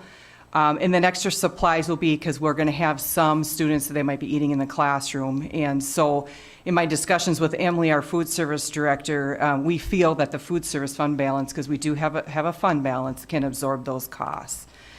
PPE, or personal protective equipment, and extra cleaning costs. Best guess right now around $80,000. I do know that will change, but that is our best guess at this point. Next slide. Just to make the board aware of some unknown and pending costs. Hey, Angie, sorry. Oh, On the yes. previous slide, Yes. can you identify which one of those the CARES Act would be paying for? It's coming up. Or is that coming up later? Yeah, I Okay. do have another. Okay. Yep. Mark is reading ahead. Some of our unknown and pending costs, regular and special education transportation. Initially, we thought that we would be spending quite a bit more for regular transportation, but in our discussions with Vision, I think we're going to be okay. Special education transportation, we're still waiting. IEPs have to be examined and determining like who will be riding when. And so that is just a big unknown right now, but it is out there. Just want to make the board aware of that. We did send transportation, I guess I call them opt-out forms to families to get a better idea of who would be riding and who would not be riding. And then we have a one-time waiver of parking fees, again, to entice more students to perhaps drive to school. So that was a budgeted line item of $20,000 in revenue that we won't have this year. And then I have to speak about community education childcare. Alan did talk a lot about that, but we still are required to provide that free childcare for the Tier 1 families, healthcare emergency workers, and teachers. As you know, the Community Education Fund was hit hard last year in 1920. There's not much of a fund balance left, so there may have to be some general fund subsidizing of community ed. We just don't know yet, but I just want to make the board aware that may be coming, and just keep that in mind. So here's our revenue streams that we have so far. The CARES Act funding is $258,000. A portion of it must be set aside for non-public schools, but we're waiting for some clarification from the federal government on it actually how much. So we're still waiting on that. I don't anticipate it to be a large dollar amount of that $258,000. That will mainly be used for the extra technology costs that we talked about. Although there is a mental health component, David and I will be getting together about that. But most of it will be used for technology. We do have access to some what's called MA provider relief funds. I just found out about this last week from our director of special ed, Heidi Nisler. I've been working with her. We don't know the dollar amount. It's not going to be a large dollar amount. It's kind of an onerous application process, but I'm going through it because we need every dime we can get. So I will keep the board updated on that. And I expect nothing less. What's that, Mark? I expect nothing less. Yeah. And then lastly, so the governor talked about this last week, about there's a coronavirus relief fund, or CRF fund, where MDE has applied for funds from the federal government. We don't know how much. They have applied for those funds, and it will be for eligible expenditures from July 1st to December 30th. So all the items I've been talking about, PPE, technology, transportation, actually, mental health supports, CRF funds can also be used for that, but we just don't know how much yet. And MDE has to wait for that approval from the federal government. Oh, so I'm already at the last slide. So that was a fast and furious update on Angie, can I just interject really Yeah. quick here? So I was on a phone call with Sherburne County, and again, it was the first phone call with all of us giving updates and whatnot. We have a neighboring county that actually used some of their CARES dollars to go right directly to the schools as a county. It's relatively unique, but I bring that up only because I want you to know we're kind of scouring. Like you said, you wouldn't expect anything less. If there are opportunities, I know the city put out grants. They don't necessarily apply to schools yet, but as things come out, and we want you to know that we're searching for those as well, because obviously the CARES Act money that we did receive does not cover the additional expenses that Angie talked about there. So, but I just wanted to kind of mention that. Yeah, and David also just mentioned to me too that we might be getting some mental health supports from Sherburne County. So just want to mention that too. So how short are we on the technology side? How much money do we have from our bond that we approved? The technology levy. The technology, yeah. How much of that is being used, and then, because there's Do you two, wanna talk and how much is kind of the CARES, where is that number? So just from the quick and dirty, I guess, on the tech levy side of the fence, over the course of the last 2 years, we saved about $250,000 through a lot of pre-planning on our end, and then also buying some products that are not cheaply made but cheaper in price. So we're trying to be really good stewards of the taxpayer dollars. So the 250 of the 535, I believe, is what it is coming out of the tech levy. So a big chunk, and then there's a big chunk left From the CARES from Act. the CARES Act, so it's. correct. We're sitting pretty good with You know, just in conclusion, my estimate at this point in time, and I'm going to say it again, we know it's going to change, is there's going to be a general fund impact of around $300,000, but I also have to talk about enrollment. So enrollment's a concern. So we'll, of course, know more later in August and as we get into September. So, but that's my best estimate at this time. 300,000 is better than 3 million. Right. And, you know, and just mention too, and you all know this, we have a healthy fund balance. The school board has been very good, fiscally responsible. We are able to absorb those extra costs. Any other questions? Otherwise, just need approval of the financial report. So moved. Moved by Hedstrom, Second. second by Brown. Any other discussion? All in favor? Aye. Opposed? Motion carries. On to transportation contract. Yeah, this is an addendum that requires board approval, and, yeah, thank you. Just wait for that to get up on the screen. The purpose of this addendum is in regards to the cameras on the buses that the board had approved spending that one-time Safe Schools Aid money last year. So what this addendum, or the purpose of it is basically to identify that the school district owns the cameras at this point, and then identifies the parts, and that's the first paragraph, first part of the addendum. And then also in the second paragraph, basically identifies that the camera footage is property of the school district and identifies what personnel can have access to that footage. Right. And then the third paragraph, I felt that we needed some protection to the school district because I think as many of you board members know, we do have to statutorily go for transportation. We have to request for proposals for transportation. So we only have 1 year left in our contract. So in the event that Vision Transportation, for whatever reason, wouldn't get the contract, what this third paragraph states is that if that happens, ownership of the bus cameras would transfer over to Vision, but then they would pay us back a prorated amount of the purchase price. So it's 80% or $36,000. So that's what the third paragraph states. And so because this is a transportation contract addendum, it does require school board approval. I move to approve it. Second. Moved by Nygaard, second by Sixberry. Any other discussion? All in favor? Oh, question? Questions? I have a question. Is that every bus?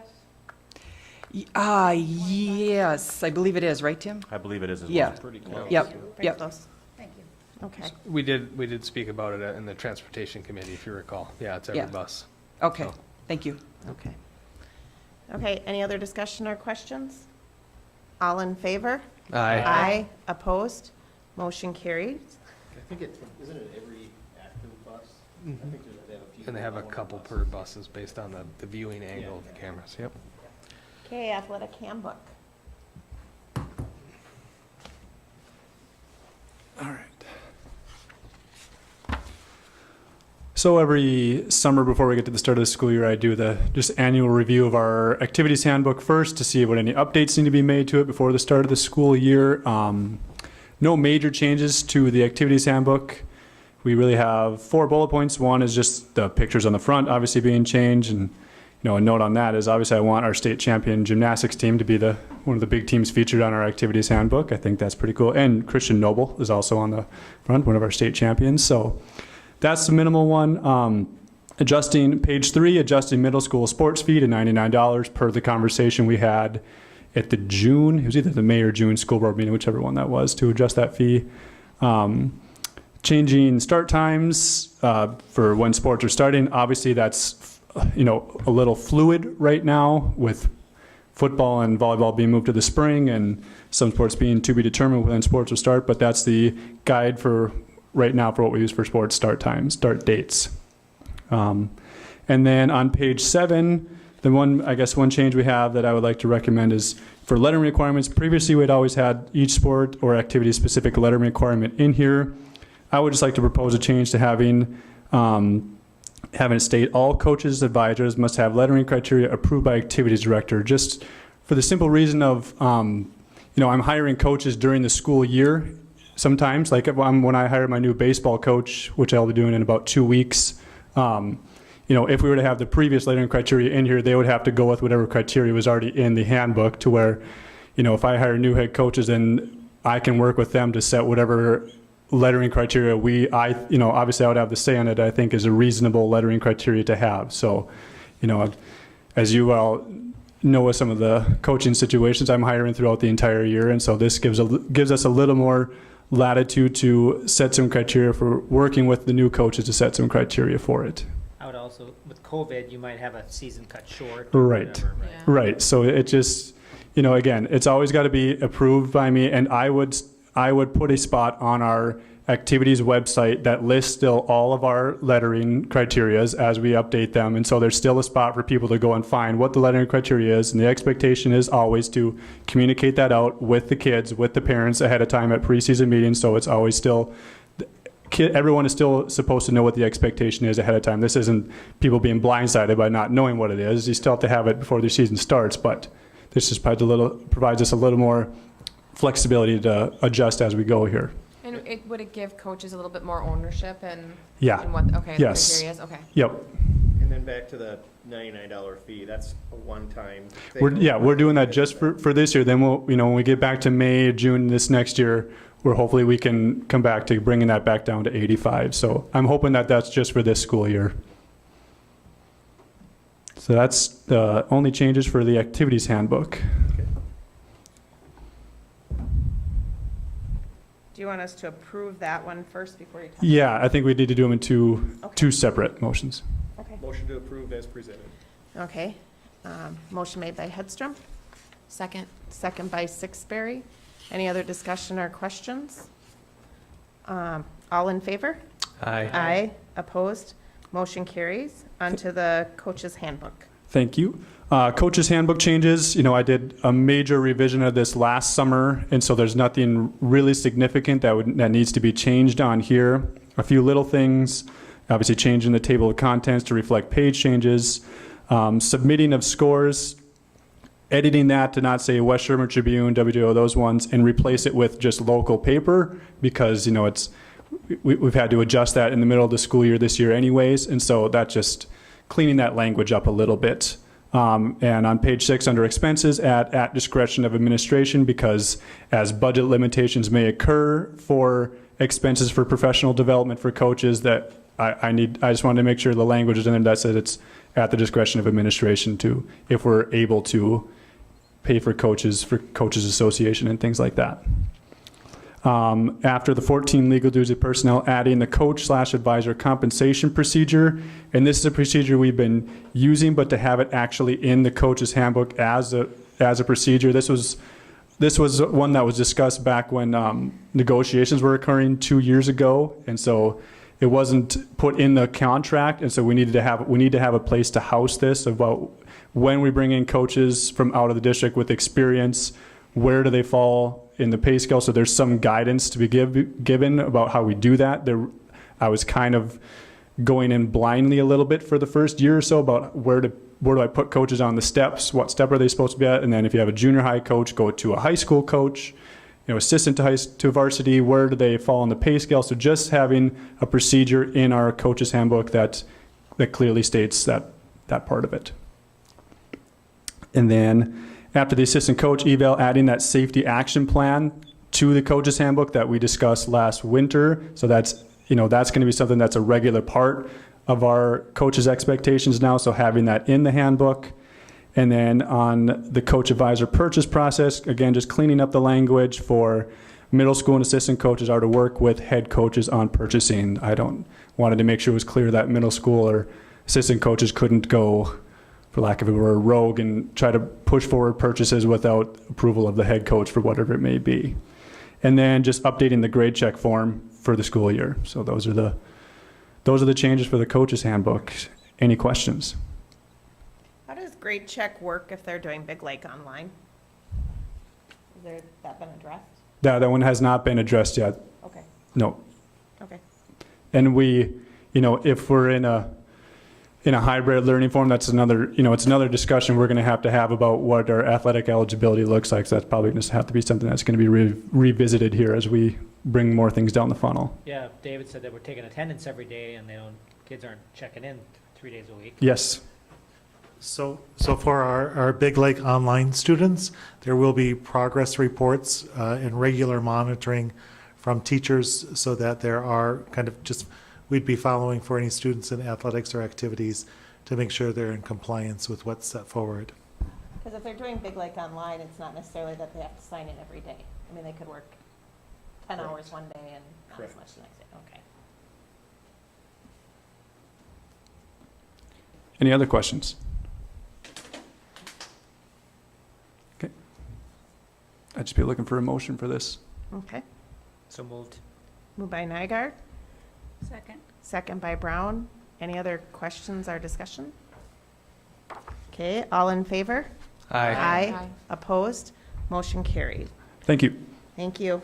Employee handbook. I'm getting Sue back online here.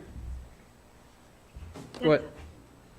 At the time of the year for the employee manual as well, we did not have very many changes this year, but we did do the minor yearly updates, names, titles, contact information, and then the calendar.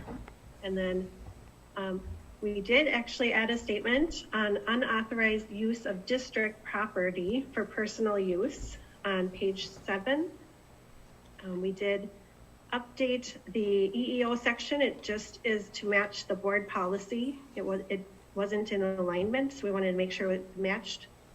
And then within the leave of absence section, we specifically stated that unpaid leaves of absences are to be approved by the superintendent on page 9.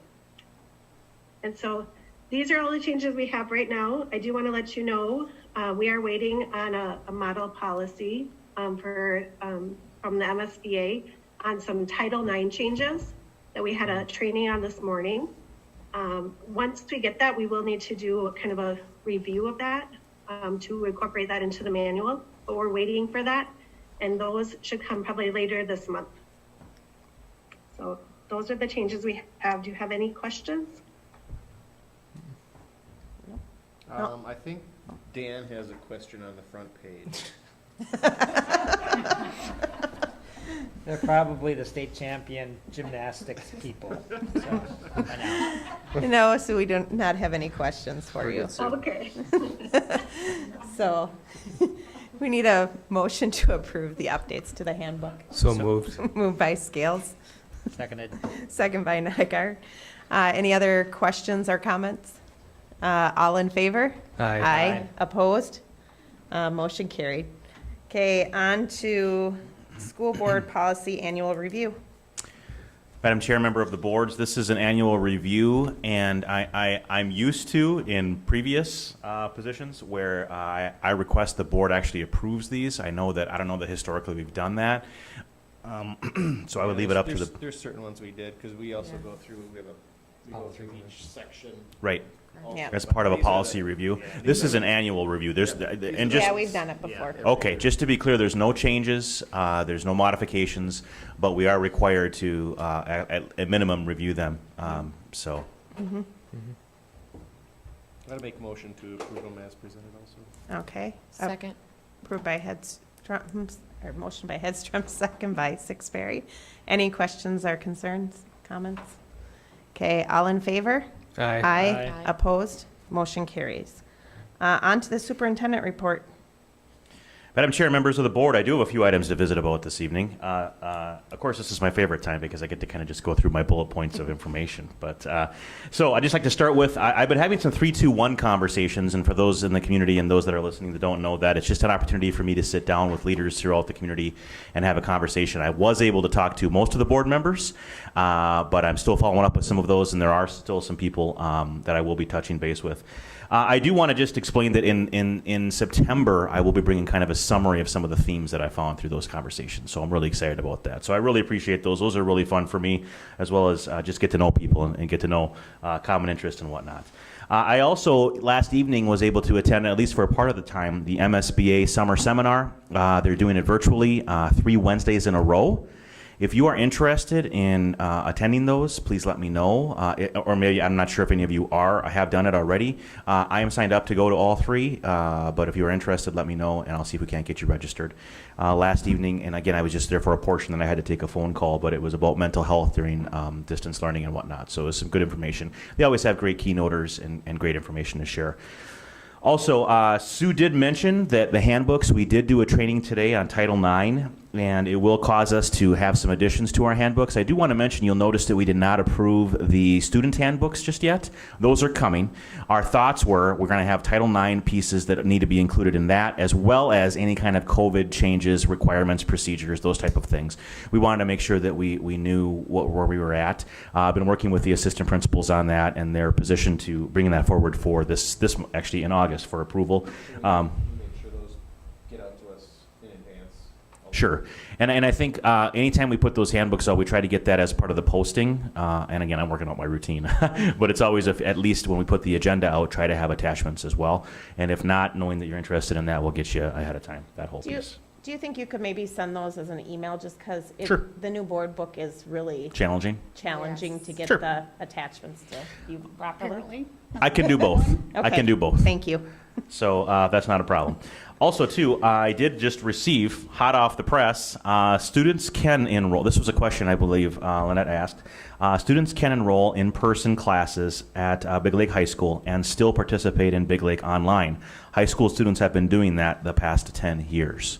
So I think that was, no, was That it was you? me. That was you. Sorry. Sorry. It was Tanya that asked that question. So if they want to take math at the high school, they could do that, but take all their other classes online. According to what I'm seeing here, that Okay. is true to be the Okay. case. I'll have That is correct. I got a thumbs I'll up from have David. I'll So- have that person reach out then that asked me that question. Yes, and then also I do want to say that, you know, it's really interesting because as I mentioned, the unprecedented and uncharted territories and whatnot, you know, I get little tips, and Tony handed me a great idea for a graphic that might help people understand better. You know what? It's all about feedback, and just to kind of, That's you know, Tony's MO, just so you know. well, I will say this though, There isn't a it graph, Tony doesn't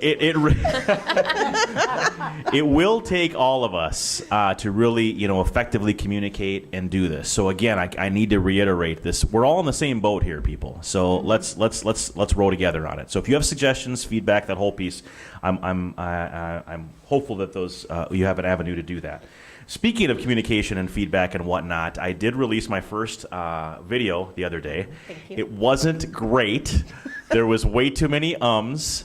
And for some reason, I looked off to the right. I don't understand why I did that. But I'm Guessing working the on it. camera was off to the right. There you go. It was something like that. So I will be improving upon that. But just so you know, the plan is to do that relatively consistently, 2 to 3 minutes. Try to keep it short because we know that's kind of what those type of Facebook posts and whatnot are all about.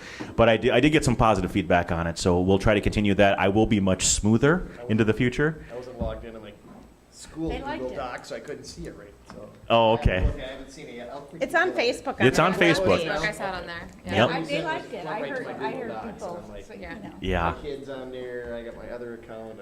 So I am considering there's some kind of names that we maybe are thinking about calling it, and one of them is Trubenbach's Truisms. That's David's contribution to the effort, so he was really good. I've got all kinds of different names, but I'm going to come up with one, and hopefully that'll be the buzz, something else, whatever it might be. We'll figure something out, and I'll try to do this on a consistent basis, and we'll hopefully continue communicating, and that'll be a way in which people can reach out and do that. So that is all I have for my report, unless, of course, you have questions about any of those things. I don't have any questions about that, but I just wanted to, I know you probably don't have any answers in regards to this, but when you are hearing how things are going to be handled, please keep Right Tech in mind. I'm on that board, and I think it's a very important part of Big Lake Schools. And if you haven't had an opportunity to meet with the superintendent over there, it would be good to not only meet with him, but tour that school so you can see the benefit that it gives back to Big Lake. It has some amazing programs, and the reason why I'm bringing this up is because we're in Sherburne County, and that's in Wright County. Right. And so, how will the students who are supposed to be attending class there be impacted if they're in school and we're not, vice versa kind of thing? So something to really think about, because it could potentially be two completely different plans. Right. And I think that's a really good point, and thank you for bringing that up. I unfortunately have not been able to attend some of the things that I've been invited to, so I've been trying to balance all of that, but I do appreciate that. I will definitely be looking into that, so thank you. Yeah. Okay, any other comments? Otherwise, I'll take a motion to adjourn. Motion to adjourn. Motion by Second. Hedstrom, second by Sixberry. Any other questions or concerns? All in favor? Aye. Aye. Aye. Opposed? Motion carries. Thank you.